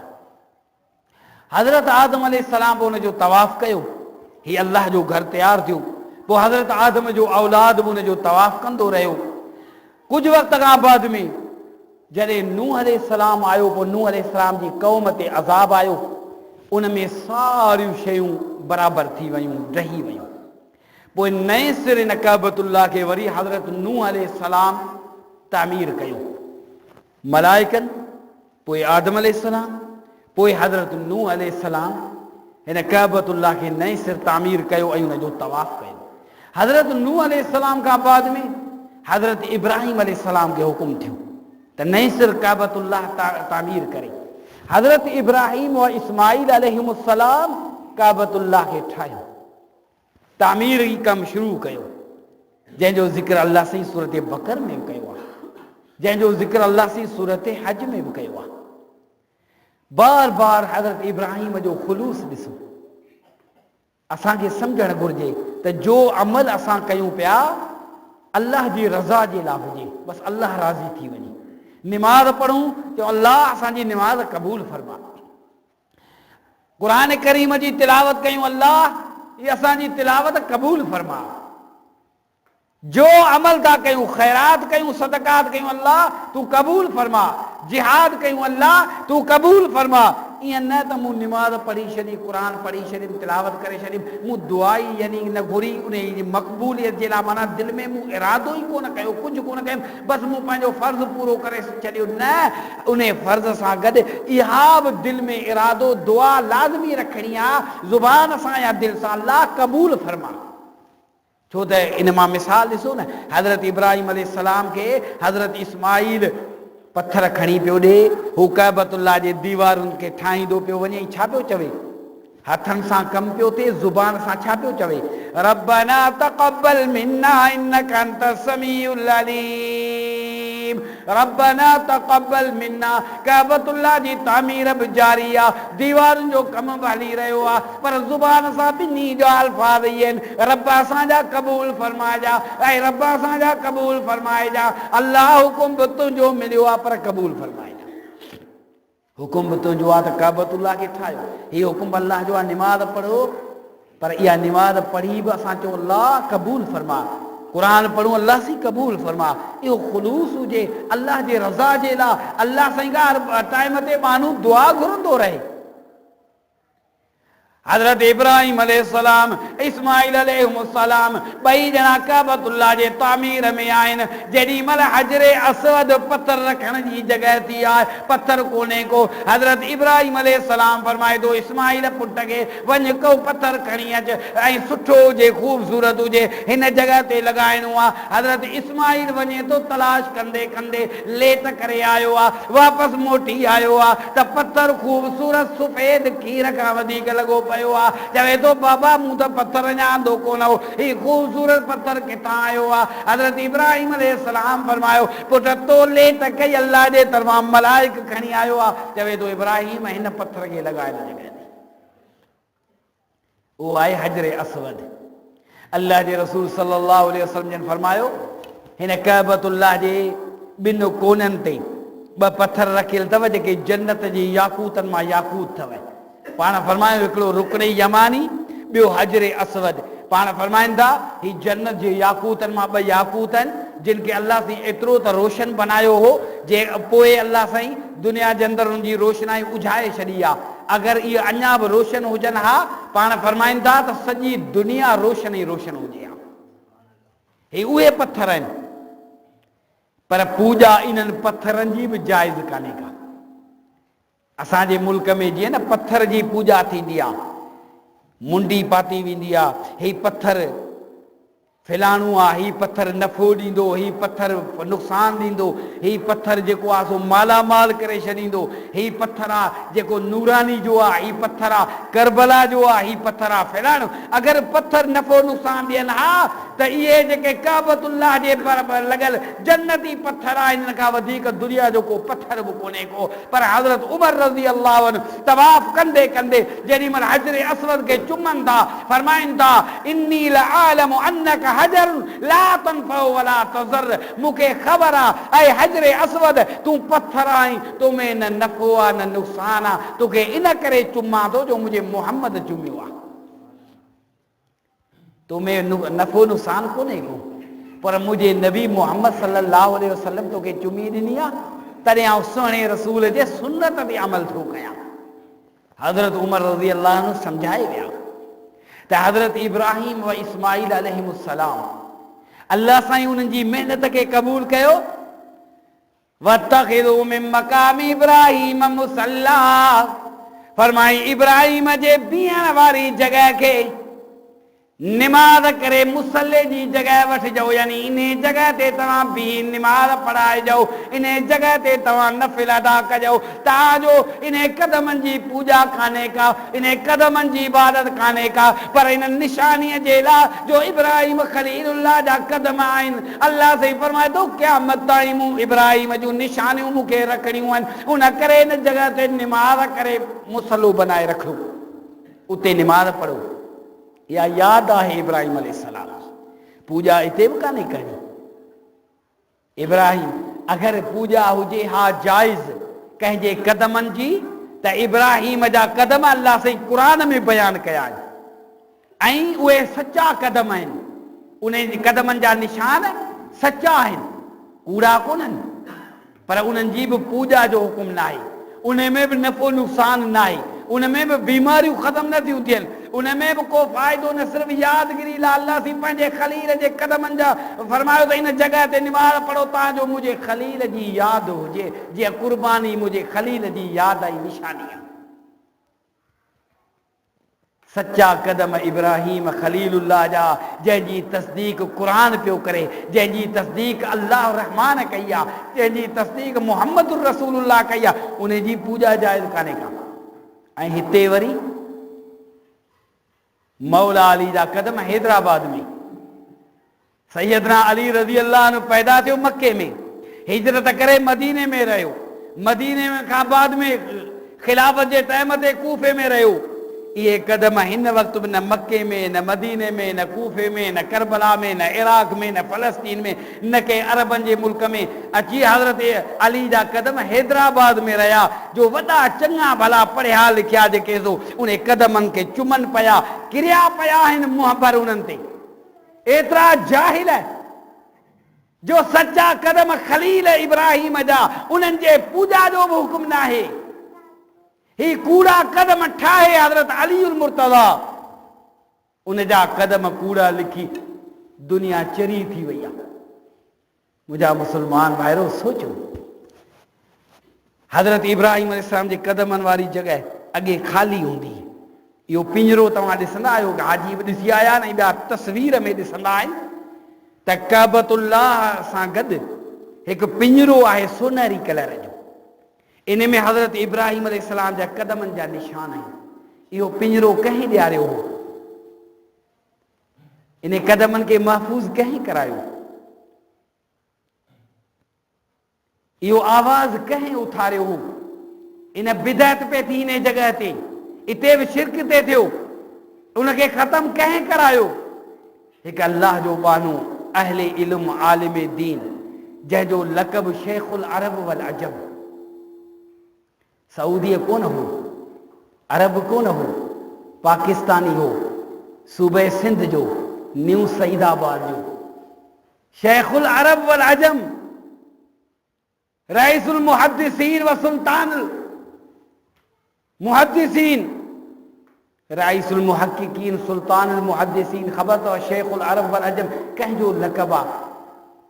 फज़ीलतुश शेख, शेखनि में फज़ीलत वारो, इज़त जंहिंखे अल्लाह साईं ॾिनी इल्म जे करे।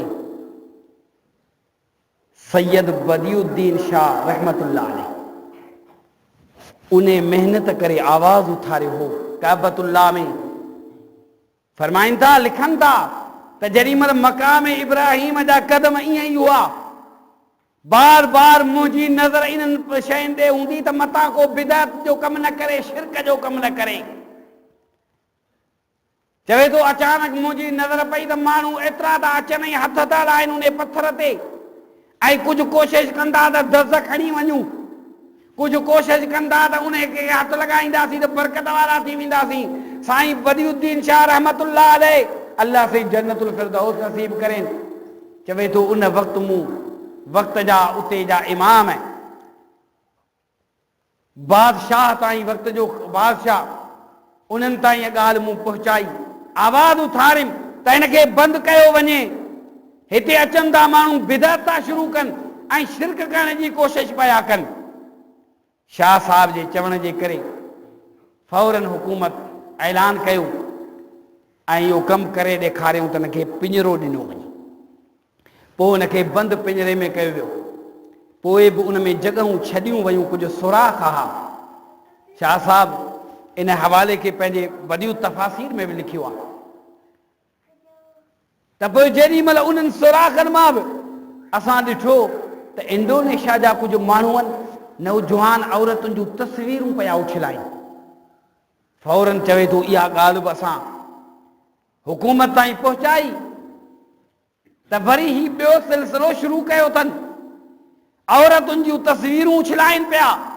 चवे थो मूं पकड़ियो उन इंडोनेशिया जे माण्हुनि जे हथनि मां, मूं चयो ही तव्हां छा बेहयाई था कयो, औरतुनि जूं तस्वीरूं था उछलायो हिन जे अंदरि मक़ाम इब्राहिम में।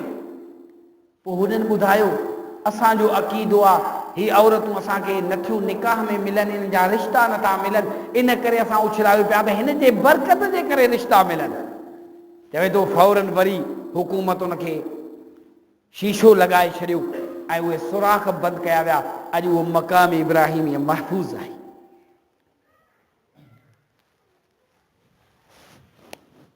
त काबतुल्लाह जी ॻाल्हि मूं कई, अबरह पियो आयो हमले करण जे लाइ, त नए सिर काबतुल्लाह खे ठाहिण जे लाइ चौथों बार, चौथे दफ़े अल्लाह साईं जो हुकुम जो इब्राहिम ऐं इस्माइल अलैहिस्सलाम खे पंजूं दफ़ो जुरहम कबीले जा माण्हू हुआ, उन्हनि वरी काबतुल्लाह जी तामीर कई। जुरहम कबीले जा माण्हू हज़रत इस्माइल अलैहिस्सलाम जा साहुरा हुआ। हज़रत इस्माइल हज़रत इब्राहिम जो फर्ज़ंद जंहिं काबतुल्लाह जी गॾु तामीरी कमु कयो हो ऐं हू जुरहम कबीलो अरब जो कबीलो हो। उन्हनि जी छोकिरी न्याणी हज़रत इस्माइल उन सां शादी कई। तॾहिं हज़रत इस्माइल जो ख़ानदान अरबनि में आहे ऐं हज़रत इसहाक़ बि उन जो भाउ आहे, पर उन जो ख़ानदान वरी अजमी आहे।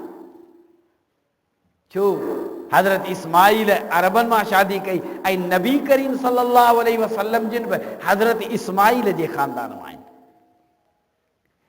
जुरहम कबीले वारनि काबतुल्लाह खे ठाहियो ऐं 6 नंबर ॿ हिकिड़ा कबीला फ़लस्तीन खां आयल हा, मके में अची रिहाश कयो। उन्हनि किन सालनि खां पोइ वरी नए सिर तामीर कयो काबतुल्लाह खे।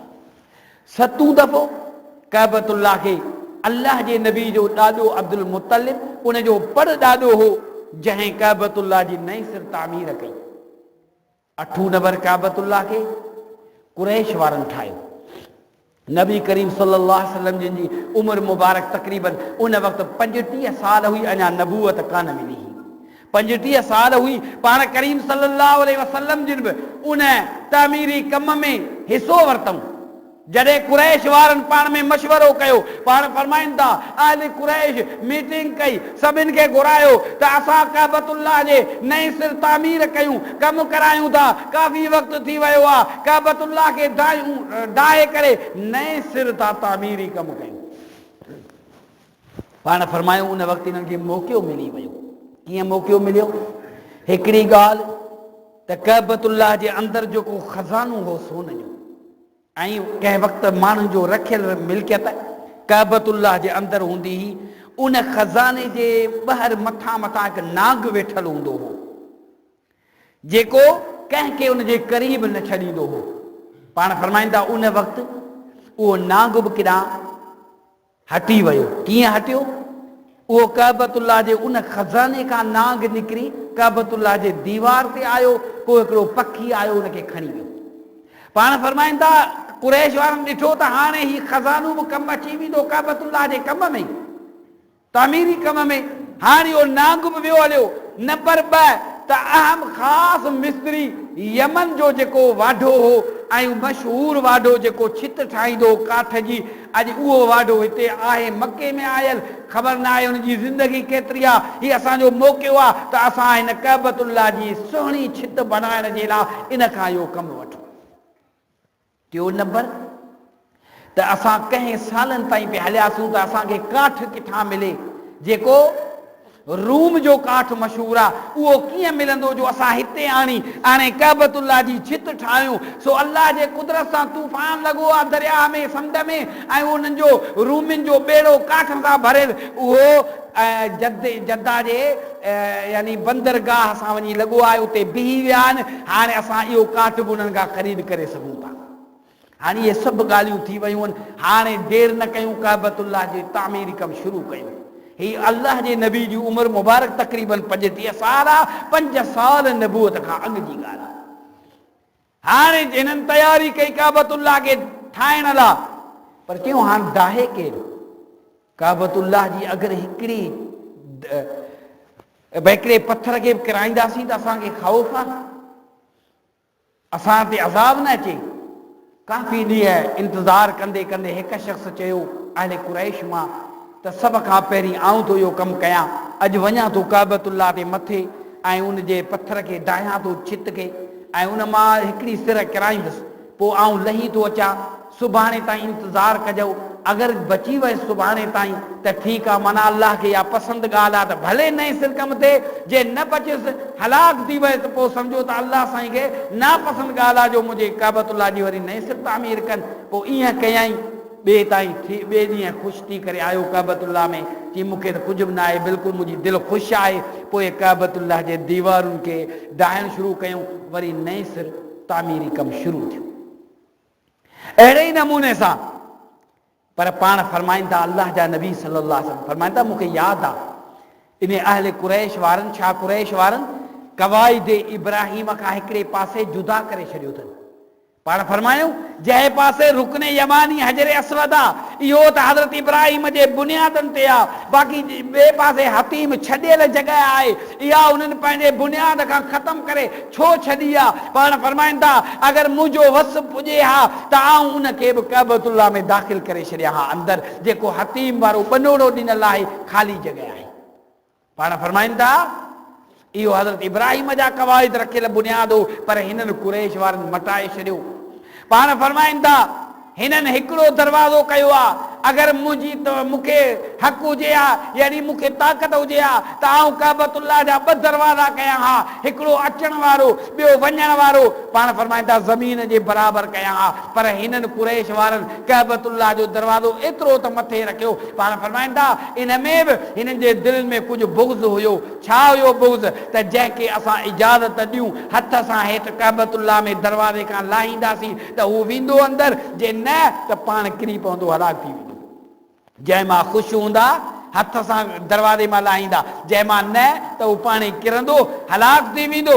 जंहिंसां हिननि जी दुश्मनी या जंहिंखां हिननि जी नफ़रत आहे। पाण फरमाइनि था अगरि मुंहिंजो वस पुॼे हा त आऊं ज़मीन जे बराबरि करे 2 दरवाज़ा ठाहे छॾियां हा।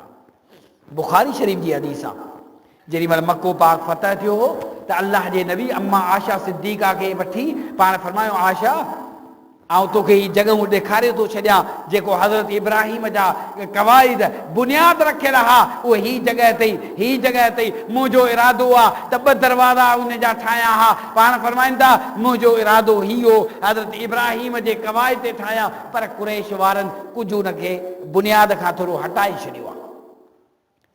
ऐं इहा ॻाल्हि मां आशा पंहिंजे दिलि में सांढे रखी। हज़रत अब्दुल्ला बिन ज़ुबैर अम्मा आशा जो भाणे जो आहे, उन बि इहा ॻाल्हि ॿुधी वरिती त नबी करीम सल्लल्लाहु अलैहि वसल्लम जिन फरमायो त अहले कुरैश वारनि उनखे ठाहियो काबतुल्लाह 8 दफ़ो। 9 दफ़ो वरी हज़रत अब्दुल्ला बिन ज़ुबैर रज़ियल्लाहु अन्हु उन काबतुल्लाह जे नए सिर तामीर कई। हज़रत अब्दुल्ला बिन ज़ुबैर जॾहिं उन वक़्तु मके जा ख़लीफ़ा हुआ, यानी मके जा गवर्नर समझो या ख़लीफ़ा, या मके जो इंतज़ाम उन जे हथ में हुयो। हज्जाज बिन यूसुफ परे हो, पुॼी न थे सघियो। इहे सभु परे हुआ।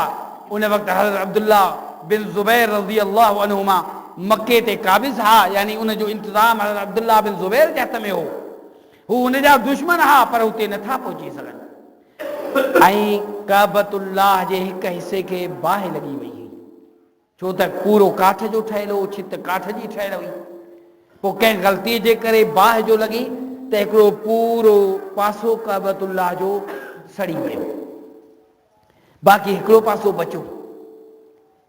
ऐं उन वक़्तु हज़रत अब्दुल्ला बिन ज़ुबैर साहबा, चंद साहबा उन्हनि सां मशवरो कयो जेके हज ते आयल हा, त तव्हां ॿुधायो काबतुल्लाह खे जे उन हिसे खे उहो ठाहियां जेको सड़ी वियो आहे बाहि जे करे, या त वरी मुकमल काबतुल्लाह जे नए सिर तामीर कयां। हज़रत अब्दुल्ला बिन अब्बास रज़ियल्लाहु अन्हु मां फरमायो त मुंहिंजो मशवरो आहे त जेको सड़ी वियो आहे पासो सिर्फ़ु उनखे ठाहियो वञे। हज़रत अब्दुल्ला बिन ज़ुबैर फरमायो ऐं अब्दुल्ला बिन अब्बास तव्हां इहा सख़्ती न रखो दिलि में, कुझु नरमाई कयो। छो जेकॾहिं मुंहिंजे घर खे बाहि लॻी वञे, अधु सड़ियल हुजे अधु हूअं हुजे, त आऊं भले खणी अधु ठहिराईंदुसि पर ख़ूबसूरत न थींदो। उन करे अल्लाह जो घर आहे, मुंहिंजी दिलि चवे थी त नए सिर ठाहियां। पोइ साहबा ख़ामोश रहिया, तव्हांजी मर्ज़ी आहे। ऐं उन बाहि लॻण जे करे वॾियूं निशानियूं बि सड़ी वियूं हुयूं कुझु। नबी करीम सल्लल्लाहु अलैहि वसल्लम जिन मुस्नद अहमद जी सही हदीस आहे, जेॾी महिल पाण मको पाक फतह थियो हो, अंदरि आया हा त 2 सिंह पयल हा, 2 सिंह पयल हा काबतुल्लाह में। त पाण करीम सल्लल्लाहु अलैहि वसल्लम जिन काबतुल्लाह जे मुतवली जे न्यापो मोकिलियो त मूंखे ॻाल्हि विसरी वई, मूं सभु शयूं ॾिठियूं, पर इन्हनि सिंहनि जे मथां कपिड़ो रखाए छॾे, ढकाए छॾे। इहे सिंह कहिड़ा हुआ, छाजा हुआ? हीअ हज़रत इस्माईल जेॾी महिल ज़बह कयो हज़रत इब्राहिम, उन जे जॻह ते जेको दुंबो आयो हो ज़बह थियण जे लाइ, उन जा इहे सिंह हा जेका निशानी काबतुल्लाह में रखियल हुई। त उहे बि बाहि जे करे इहे अहिड़ियूं निशानियूं बाद में सड़ी वयूं त हज़रत अब्दुल्ला बिन ज़ुबैर रज़ी अल्लाहु अन्हुमा उन काबतुल्लाह के वरी नए सिर तामीर कयो। पोइ हज्जाज बिन यूसुफ ज़ालिम जेॾी महिल मके ते चढ़ाई करे आयो हो, हज़रत अब्दुल्ला बिन ज़ुबैर रज़ी अल्लाहु अन्हुमा खे शहीद कई। पोइ वक़्त जे ख़लीफ़े ॾे न्यापो मोकिलियईं त अब्दुल्ला पंहिंजी मर्ज़ी सां असली बुनियाद खां हटाए करे काबतुल्लाह ठाहियो हो। उन करे मूंखे इजाज़त ॾियो त नए सिर जीअं अॻु में कुरैश वारनि ठाहियो हो ईअं ठाहियां। हालांकि हज़रत अब्दुल्ला बिन ज़ुबैर अम्मा आशा सिद्दीक़ा खां ॿुधी करे बुखारी शरीफ़ जी हदीस आहे, अल्लाह जे नबी फरमायो त जॾहिं वक़्तु अची वञे त काबतुल्लाह खे हीअं ठाहिजो। हज़रत अब्दुल्ला बिन ज़ुबैर अल्लाह जे नबी जे फरमान जे मुताबिक़ बुनियाद रखियो हो, पर उन ज़ालिम हसद में अची करे ऐं इहो इल्ज़ाम लॻायो हो त अब्दुल्ला बिन ज़ुबैर पंहिंजी मर्ज़ी सां बुनियाद हटायो आहे। न, हज़रत अब्दुल्ला अम्मा आशा खां पुछनि था, अम्मा मूंखे ॿुधा त अल्लाह जा नबी फरमाइनि था किथे बुनियाद हो? पा अम्मा आशा फरमायो ही बुनियाद हिते रखियल आहे, ही हतीम अंदरि दाख़िल थियल आहे। अल्लाह जे नबी फरमायो मुंहिंजा ॿ यानी दिलि जो इरादो आहे ॿ दरवाज़ा ऐं हिन जा ठाहियां ऐं ज़मीन जे बराबरि कयां। हज़रत अब्दुल्ला बिन ज़ुबैर ईअं ई कयो जीअं अल्लाह जे नबी जो इरादो हो। तॾहिं न बुखारी शरीफ़ में हदीस ही बा, अम्मा आशा फरमाए थी अल्लाह जा रसूल पोइ अल्लाह साईं तव्हांखे मको पाक फतह करे ॾिनो आहे, पोइ तव्हां हाणे छो नथा काबतुल्लाह खे उन्हनि बुनियादनि ते रखो? पाण फरमायूं न आशा, तुंहिंजी क़ौम नई मुस्लमान थियल आहे, मूंखे ख़तरो आहे मतां हिननि जे दिलनि में को ख़दशो पैदा थी वञे, मतां हिननि जे दिलनि में यानी हक़ ॻाल्हि हक़ बि हूंदी आहे, पर माण्हुनि खे सोचणु खपे जे आउं फौरन थो इहा हाणे बयानु कयां त थी सघे नवां माण्हू आहिनि, इन्हनि जे दिलनि में कई ख़दशा पैदा थींदा त उनखे सुहिणे अंदाज़ में हिकमत अमली में सम्झाइणु खपे। असां चवंदा आहियूं त बाबा हीअ ॻाल्हि जाइज़ आहे, बसि फौरन इहो न ॾिसंदा आहियूं त हीअ फितने जो बाहिस त कान थींदी, फतवा त ॾेई छॾीसूं असांखे ॾियणी आहे। अल्लाह जे नबी फरमायो कवाइद इब्राहिम खां हाले कुरैश हटी विया, जेकॾहिं आऊं हींअर पंहिंजी मर्ज़ी थो हलायां त ही नवां नवां माण्हू मुस्लमान थियल आहिनि, उन्हनि जे दिलनि में आले मका इहा ॻाल्हि भरींदा त मोहम्मद ॾिसो त इब्राहिम जो दुश्मन हो, उनजे बुनियादनि खे हटाए छॾियो अथसि। पाण फरमायूं न, मुंहिंजी दिलि थी चवे, पर उहो वक़्तु बि ईंदो जॾहिं हिन काबतुल्लाह जी तामीर थींदी त हिन हिन जॻह ते काबतुल्लाह जा बुनियाद रखियो वञे। अहिड़े नमूने सां अबरह जी मूं ॻाल्हि कई त अबरह त आयो हो दुश्मनी में काबतुल्लाह खे डाहिण जे लाइ, पोइ आयो अल्लाह साईं हुनखे हलाक कीअं कयो?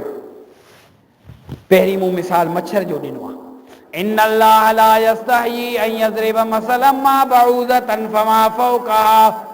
मच्छर जो मिसाल या उन खां वधीक मिसाल, मच्छर जे मिसाल में निमरूद ते अज़ाब आयो, मच्छर जे मिसाल में मूं तव्हांखे सम्झायो त अल्लाह रब्बुल आलमीन हक़ीर मख़लूक़ात सां हिकु ज़ालिम इंसान खे सज़ा ॾींदो आहे। हू सम्झी वञे त मुंहिंजे मुक़ाबले में हिकिड़ी कमज़ोर मख़लूक़ात आहे, उन खां बि जान नथो छॾाए सघां त आउं अल्लाह कीअं थो थी सघां या अल्लाह सां मुक़ाबिलो कीअं थो करे सघां? हिकु हक़ीर मख़लूक़ात आहे त ही अल्लाह रब्बुल आलमीन अबरह ते अज़ाब करण जे लाइ समुंड जे किनारनि ते वेठल नंढड़ा नंढड़ा पखी आहिनि, झिरकियूं आहिनि नंढड़ियूं, अबाबील जंहिंखे चयो वियो आहे क़ुरान में बिस्मिल्लाहिर रहमानिर रहीम, अलम तर कैफ फअल रब्बुका बिअसहाबिल फील अलम यजअल कैदहुम फी तज़लील व अरसल अलैहिम तैरन अबाबील। अल्लाह साईं अबाबीलनि जा यानी टोलनि जा टोला, अबाबील ही जमा आहे अरबी में, हिन जो वाहिद जो सीगो अरबी में आहे ई कोन्हे, ही जमा आहे यानी टोलनि जा टोला, गिरोहनि जा गिरोह, एतिरा पखी पथरियूं खणी आया जो जंहिं ते चुटियूं उहो उते हलाक थी वियो। अल्लाह साईं हिकिड़ी नंढड़ी मख़लूक़ात खां अबरह जे हाथी बि अबरह जा हलाक थिया, ताक़त वारा हाथी बि विया, माण्हू बि विया, फौज बि हलाक थी, अबरह जो जिस्म पूरो ख़तम थी वियो, बारीक पथरियूं हुयूं, नंढड़ियूं पथरियूं हुयूं जेके पखियुनि जे चंबनि में आहिनि। अल्लाह साईं फरमाए थो अहिड़ा मिसाल ॾेई करे आऊं पंहिंजी तौहीद सम्झायां थो, जेको रब हुअण जी दावा थो करे उनखे इहा ताक़त कान्हे मच्छर खां पंहिंजे पाण खे बचाए सघे, इन नंढड़े पखी खां पंहिंजे पाण खे बचाए सघे। अल्लाह साईं फमा फौका फरमाई अञा जे मथे मिसाल ॾिसो त ॿियो बि मिसाल आहे, फरमाई मसलुल्लज़ीना इत्तख़ज़ू मिन दूनिल्लाहि औलिया कमसलिल अनकबूत इत्तख़ज़त बैता व इन्ना औहनल बुयूत लबैतुल अनकबूत लौ कानू यअलमून। फरमाई मिसाल कोरियरे जो मिसाल कुरान करीम में नो अल्लाह साईं जे नाले ते अल्लाह साईं सूरत जो नालो ही अनकबूत रखियो आ, कोरियरे जो नालो आ उन सूरत ते अल्लाह साईं मिसाल दो ॾे। फरमाई मिसाल उन कोरियरे जो आ ऐं उन्हनि माण्हुनि जो जेको अल्लाह खां सवा गैरुल्लाह जी इबादत करण वारा, ॿिए खे औलिया सम्झण वारा, अल्लाह जे मुक़ाबले में गैर खां मदद तलब करण वारा।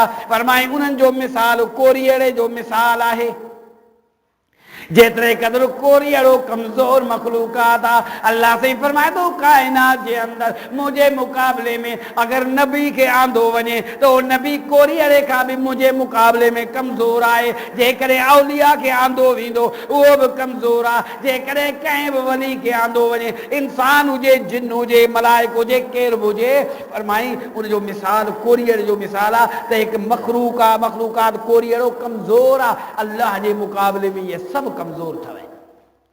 इत्तख़ज़त बैता व इन्ना औहनल बुयूत लबैतुल अनकबूत। फरमाई कोरियर जो मिसाल ॾेई करे अल्लाह साईं फरमाए थो इत्तख़ज़त बैता, काइनात जे अंदरि तव्हां घर तलाश कंदव, घर ॾिसंदव, बहितरीन महल बनायल आहिनि, पर घटि में घटि जेको कमज़ोर घर कोरियरे जो घर हूंदो आहे। फरमाए अहिड़ो त ॼारो ॼार ॿधल आहे जेको न बारिश खां तव्हांखे बचाए सघे, न सर्दीअ खां बचाए सघे, न गर्मी खां बचाए सघे, न तूफ़ान खां बचाए सघे, न हवा खां बचाए सघे। फरमाए जीअं कोरियरे जो घर कमज़ोर आहे, ईअं ई दुनिया वारा जिन जूं दरबारूं, जिन जूं दरगाहूं तव्हां ताक़त वारा था सम्झो, फरमाए इन जूं इहे दरगाहूं कोरियरे जे ॼार खां बि कमज़ोर आहिनि।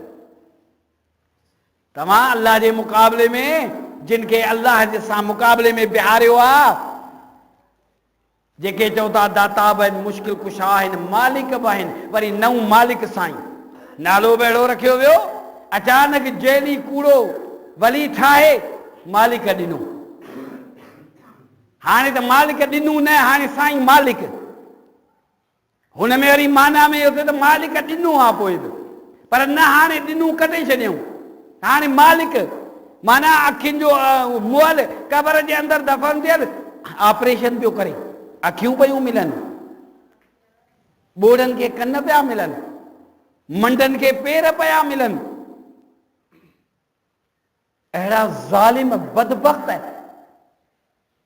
अल्लाह सां शिरक करण वारा ही इंसान जेके मौजूदा पैगंबरनि खे बि न मिलिया, जेके मौजूदा सवाइ ईसा अलैहिस्सलाम जे अल्लाह साईं हज़रत ईसा खे कुझु वक़्त जहिड़ा कुझु मौजूदा ॾिना, अल्लाह जे नबी मोहम्मद सल्लल्लाहु अलैहि वसल्लम जिन खे अगरि इहो मौजूदो मिले हा, पर उहो कोन मिलियो। अल्लाह जे नबी जो प्यारो सहाबी हिकिड़ो न, हज़ारे सहाबी अखियुनि खां नाबीन आहिनि।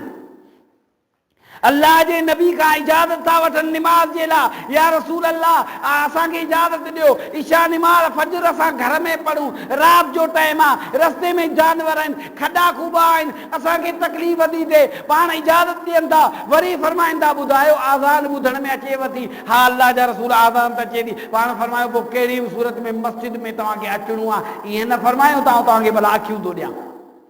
नबी जा प्यारा सहाबे आहिनि, ज़िंदगी नाबीन थी गुज़रिया, रसूलुल्लाह सल्लल्लाहु अलैहि वसल्लम जिन कॾहिं दुआ सां बि उन्हनि खे अखियूं न ॾिनियूं। तव्हां दुआ थो घुरा तव्हांखे अखियूं मिली वेंदियूं। पाण फरमायो सब्र कयो, उन जो बदिलो जन्नत अथव। सब्र कयो, मूं मोहम्मद जे अख़्तियार में कुझु कोन्हे।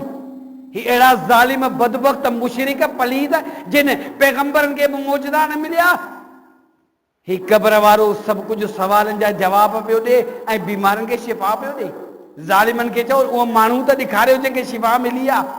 कूड़ा कज़ाब आहिनि, हिकु माण्हू न ॾेखारींदा तव्हांखे। अगरि मीडिया ते अचण वारा आहिनि उहे बि हिननि जा तनख़्वाहनि वारा ऐं हिननि खां पैसा वठण वारा आहिनि। जेके कूड़ियूं दावाऊं करण वारा ही काफ़िर आहिनि, नजस पलीत आहिनि, जेके अल्लाह जे मुक़ाबले में हिकिड़े मुर्दे खे साम्हूं बीहारियो अथनि। अल्लाह साईं फरमाए थो मसलुल्लज़ीना इत्तख़ज़ू मिन दूनिल्लाहि, औलिया का मसलिल अनकबूत इत्तखदत बैता व इन्ना वहनल बुयूत लबैतुल अनकबूत। फरमाई त दुनिया जे अंदर कमजोर घरन मां कमजोर घर जेको कोरियड़े जो घर आहे जेको जारो ठाहींदो आहे, फरमाई त यो कमजोर में कमजोर आहे, पर इन खां वधीक जिन दरगाहन के तव्हां ताक़त वारो समझो आहे उहे कमजोर आहिनि, इन खां वधीक बि कमजोर आहिनि। तव्हांखे अल्लाह जे मुक़ाबले में कुझु न ॾींदा। इन्नल्लाह ला यस्तही अन यज़रिब मसलन मा बऊदतन फमा फौकहा फमा फौकहा। फरमाई मच्छर जो मिसाल बयान कयां त मुझे ला न चओ का ॻाल्हि, आऊं नथो शर्माया इन ॻाल्हि खां, आऊं ख़ालिक ऐं मालिक आहियां, मुंहिंजी मर्ज़ी आहे जा बि मख़लूक़ात मूं पैदा कई आहे आऊं उन जो मिसाल ॾेई करे सम्झायां थो। फरमाई फमा फौका, मथे मूं कोरियर जो मिसाल ॾेई करे सम्झायो आहे। फरमाई अञा बि वधीक, या अय्युहन्नासु ज़ुरिब मसलुन फस्तमिऊ लह इन्नल्लज़ीना तदऊन मिन दूनिल्लाहि लन यख़्लुक़ू ज़ुबाबन वलौ इज्तमऊ लह व यसलुबहुमुज़ ज़ुबाब शय्यन ला यस्तनक़िज़ू मिन्हु ज़अफ़त तालिब वल मतलूब।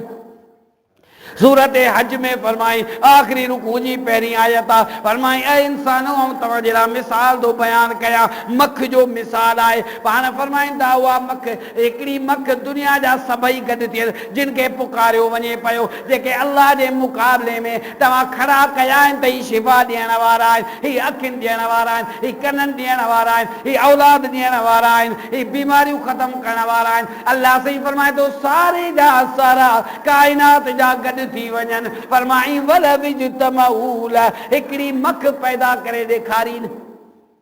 फरमाई हिकिड़ी मख त पैदा करे ॾेखारी न। शाह अब्दुल लतीफ़ बेटाई हुजे, कलंदर शहबाद हुजे, इहो मालिक शाह हुजे, केर बि हुजे, अल्लाह साईं फरमाए थो हिकिड़ी मख पैदा करे त ॾेखारी न। फरमाई हिकिड़ो न पर सभु गॾु थी वञनि। भले पैगंबरनि खे अगरि तव्हां अल्लाह जो शरीक था बनायो, अल्लाह जा नबी बरी आहिनि, अल्लाह जा नबी अल्लाह जी तौहीद बयान करे विया, उन्हनि जे वफ़ात खां बाद में अल्लाह जे मुक़ाबले में नबियनि जी पूजा करण वारा भले नबी बि अची अॻियां बीहनि, मलाइका हुजनि, जिन्न हुजनि, इंसान हुजनि, सारी काइनात जा मर्द हुजनि, औरतूं हुजनि, फरमाई सभु गॾु थी हिकिड़ी मख पैदा करे ॾेखारीनि।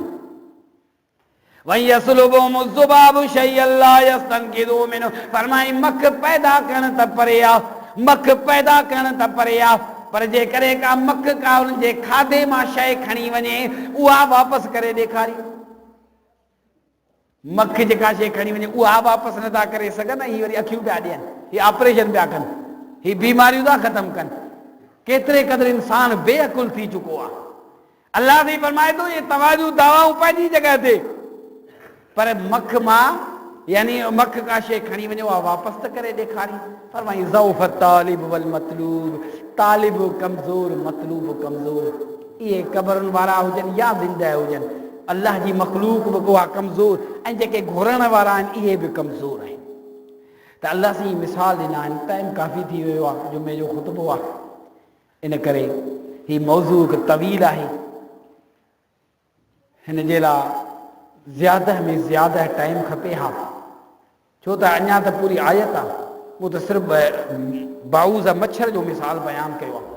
फमा फौकहा, इन जे मथां मथे छा आहे, उहे एतिरा त मिसाल आहिनि जो ॾींहुं ख़तमु थी वेंदो, राति थी वेंदी, राति ख़तमु थी वेंदी।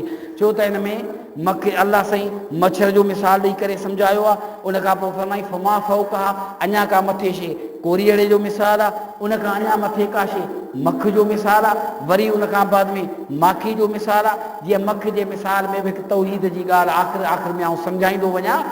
मुस्नद अहमद जी रिवायत सां हिकिड़ी त हदीस आहे, अल्लाह जे नबी सल्लल्लाहु अलैहि वसल्लम फरमायो मख जे पर में अल्लाह साईं शिफ़ा रखी आहे।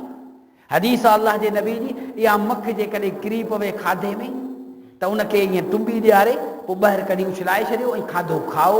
खाधो न मकरू थो थिए न हराम थो थिए। घणा वरी मुफ़्ती फतवाऊं ॾींदा आहिनि त मकरू आहे। मकरू किथां थो आंदो? अल्लाह जो नबी फरमाए त शिफ़ा आहे उन जे पर में। अल्लाह जो नबी फरमाए त मख जेॾी महिल खाधे में थी करे तव्हां नबी जे सुन्नत ते अमल कंदव न, जेॾी महिल हुनखे टुॿी ॾियारे हथ सां इशारो करे ॿाहिरि कढी छॾींदव त हदीस जे अमल करण में इहो फ़ाइदो जो अल्लाह साईं उन पर खे शिफ़ा वारे खे अंदरि लॻाए छॾींदो। उन मां इहो तव्हांखे फ़ाइदो थींदो नबी जे सुन्नत ते अमल कंदे, जो मख जे शिफ़ा वारो जेको पर आहे न उहो खाधे में दाख़िल थींदो ऐं बीमारी वारो दाख़िल ई कोन थींदो, तव्हांखे त शिफ़ा मिलंदी। वरी किन चयो मकरू, मकरू कोन्हे, हराम कोन्हे। अल्लाह जे नबी फरमायो अल्लाह साईं हिन जे पर में शिफ़ा रखी आहे, हिकिड़ो शिफ़ा वारो आहे। अहिड़े नमूने सां मख आहे, मुस्नद अहमद जी रिवायत आहे, अल्लाह जे नबी सल्लल्लाहु अलैहि वसल्लम फरमायो हिन मख जे करे, हज़रत तारिक बिन शिहाब रज़ी अल्लाह अन्हु खां रिवायत आहे त मख जे करे हिकिड़ो माण्हू जन्नत में वियो, ॿियो जहन्नम में वियो, मख जे करे। वाक़ियो छा हो? अल्लाह जे नबी फरमायो ॿ वञनि पिया सफ़र में, वेंदे वेंदे रस्ते में हिकिड़ी दरगाह हुई, दरगाह हुई जिते अल्लाह खां सवाइ पूॼा थींदी हुई, जिते माण्हू बासूं बासण लाइ ईंदा हुआ, जीअं हींअर दरगाहनि ते माण्हू वेठा आहिनि, ईअं उन्हनि जी पूॼा थींदी। उन्हनि ॿिनि मुसाफ़िरनि खे काबू कयो, उन्हनि मुजावरनि, ईअं कीअं वेंदो हितां खां, हीअ दरगाह हिते आहे, हिन जे नाले ते कुझु ॾेई पोइ वञो, को त को नज़रानो ॾियो न। उन्हनि चयो असां मुसाफ़िर ग़रीब मिसकीन, का रक़म कान्हे, कुझु कोन्हे, छा नज़रानो ॾियो, जो कुझु बि कोन्हे त मख मारे वञो हिन जे नाले ते। शैतान बरगलायो त शिरक करायो, शिरक करायो, ईअं हिननि खे न छॾिजो, हिन जे नाले ते मख मारे वञो। हिकिड़े चयो ठीकु आहे, जान बची वेंदी, मख मारण मां छा आहे, मारे आऊं हलियो थो वञा। ॿिए चयो छो मारियां, अलाह खां सवाइ हिन मखलूक कहिड़ो ॾोह कयो, ऐं अलाह खां सवाइ का बि शइ ॿिए जे नाले ते न ॾींदुसि। पोइ हिकिड़े जान बचाइण लाइ, जीअं अॼुकल्ह असांजा ॿाहिरि चवंदा आहिनि अदा मजबूरी ही, इन दावत में शरीक थियासीं, दोस्तनि मजबूर कयो, रिश्तेदारी हुई, माइटी मिटी हुई, मौत खां मुर्दार खाइण बि जाइज़ आहे, छा कयूं, बीमार हुआसीं, ॾस मिली वियो हिकिड़े ग़ैर मुस्लिम जो, वियासीं धागा वठी आयासीं, तावीज़ वठी आयासीं, अदा मजबूरी आहे न। हुन बि ॾिठो त मजबूरी आहे, जान बचायां, मख मारे हलियो थो वञा, छा थींदो? अल्लाह जे नबी फरमायो उनखे आज़ादु कयूं, उन मख मारे उन क़बर ते छॾी, उन बुत जे नाले ते। पाण फरमायूं मुंहिंजो मौत थियो, सिधो जहन्नम में हलियो वियो। मुशरिक कोन हो पहिरीं, हुन सिर्फ़ु जान बचाइण लाइ, पर अल्लाह साईं अहिड़ो खाधो या अहिड़ो अमल माफ़ यानी माफ़ न कंदो जेको शिरक में असांखे मुब्तला करे। हिन पंहिंजी जान बचाई, शिरक कयो, जो गैरुल्लाह जे नाले ते मख मारे हलियो वियो। ॿिए चयो भले जान वञे, उनखे शहीद कयो वियो, हुन अल्लाह खां सवाइ उन बुत जे नाले ते, उन दरगाह जे नाले ते मख बि मारे न रखी, उनखे शहीद कयो वियो। पाण फरमायो सिधो जन्नत में वियो। अल्लाह साईं मख जो मिसाल बयानु कयो, अॻिते हलंदव त वरी माखी जो मिसाल आहे, अॻिते अञा बयानु ॾिसंदव त पखियुनि जो मिसाल आहे, अॻिते हलंदव फमा फौका जानवरनि जो मिसाल आहे। हिकु तवील मौज़ू आहे। अल्लाह साईं खां दुआ आहे अल्लाह रब्बुल आलमीन मूंखे ऐं तव्हांखे अमल करी तौफ़ीक़ अता फरमाए। जेको कुझु मूं बयानु कयो आहे तव्हां ॿुधो आहे, अल्लाह साईं मूंखे तव्हांखे हक़ ऐं सच ते, क़ुरान ऐं सुन्नत ते अमल करी तौफ़ीक़ अता फरमाए। वाखिर दावाना अनिल हम्दुलिल्लाहि रब्बिल आलमीन।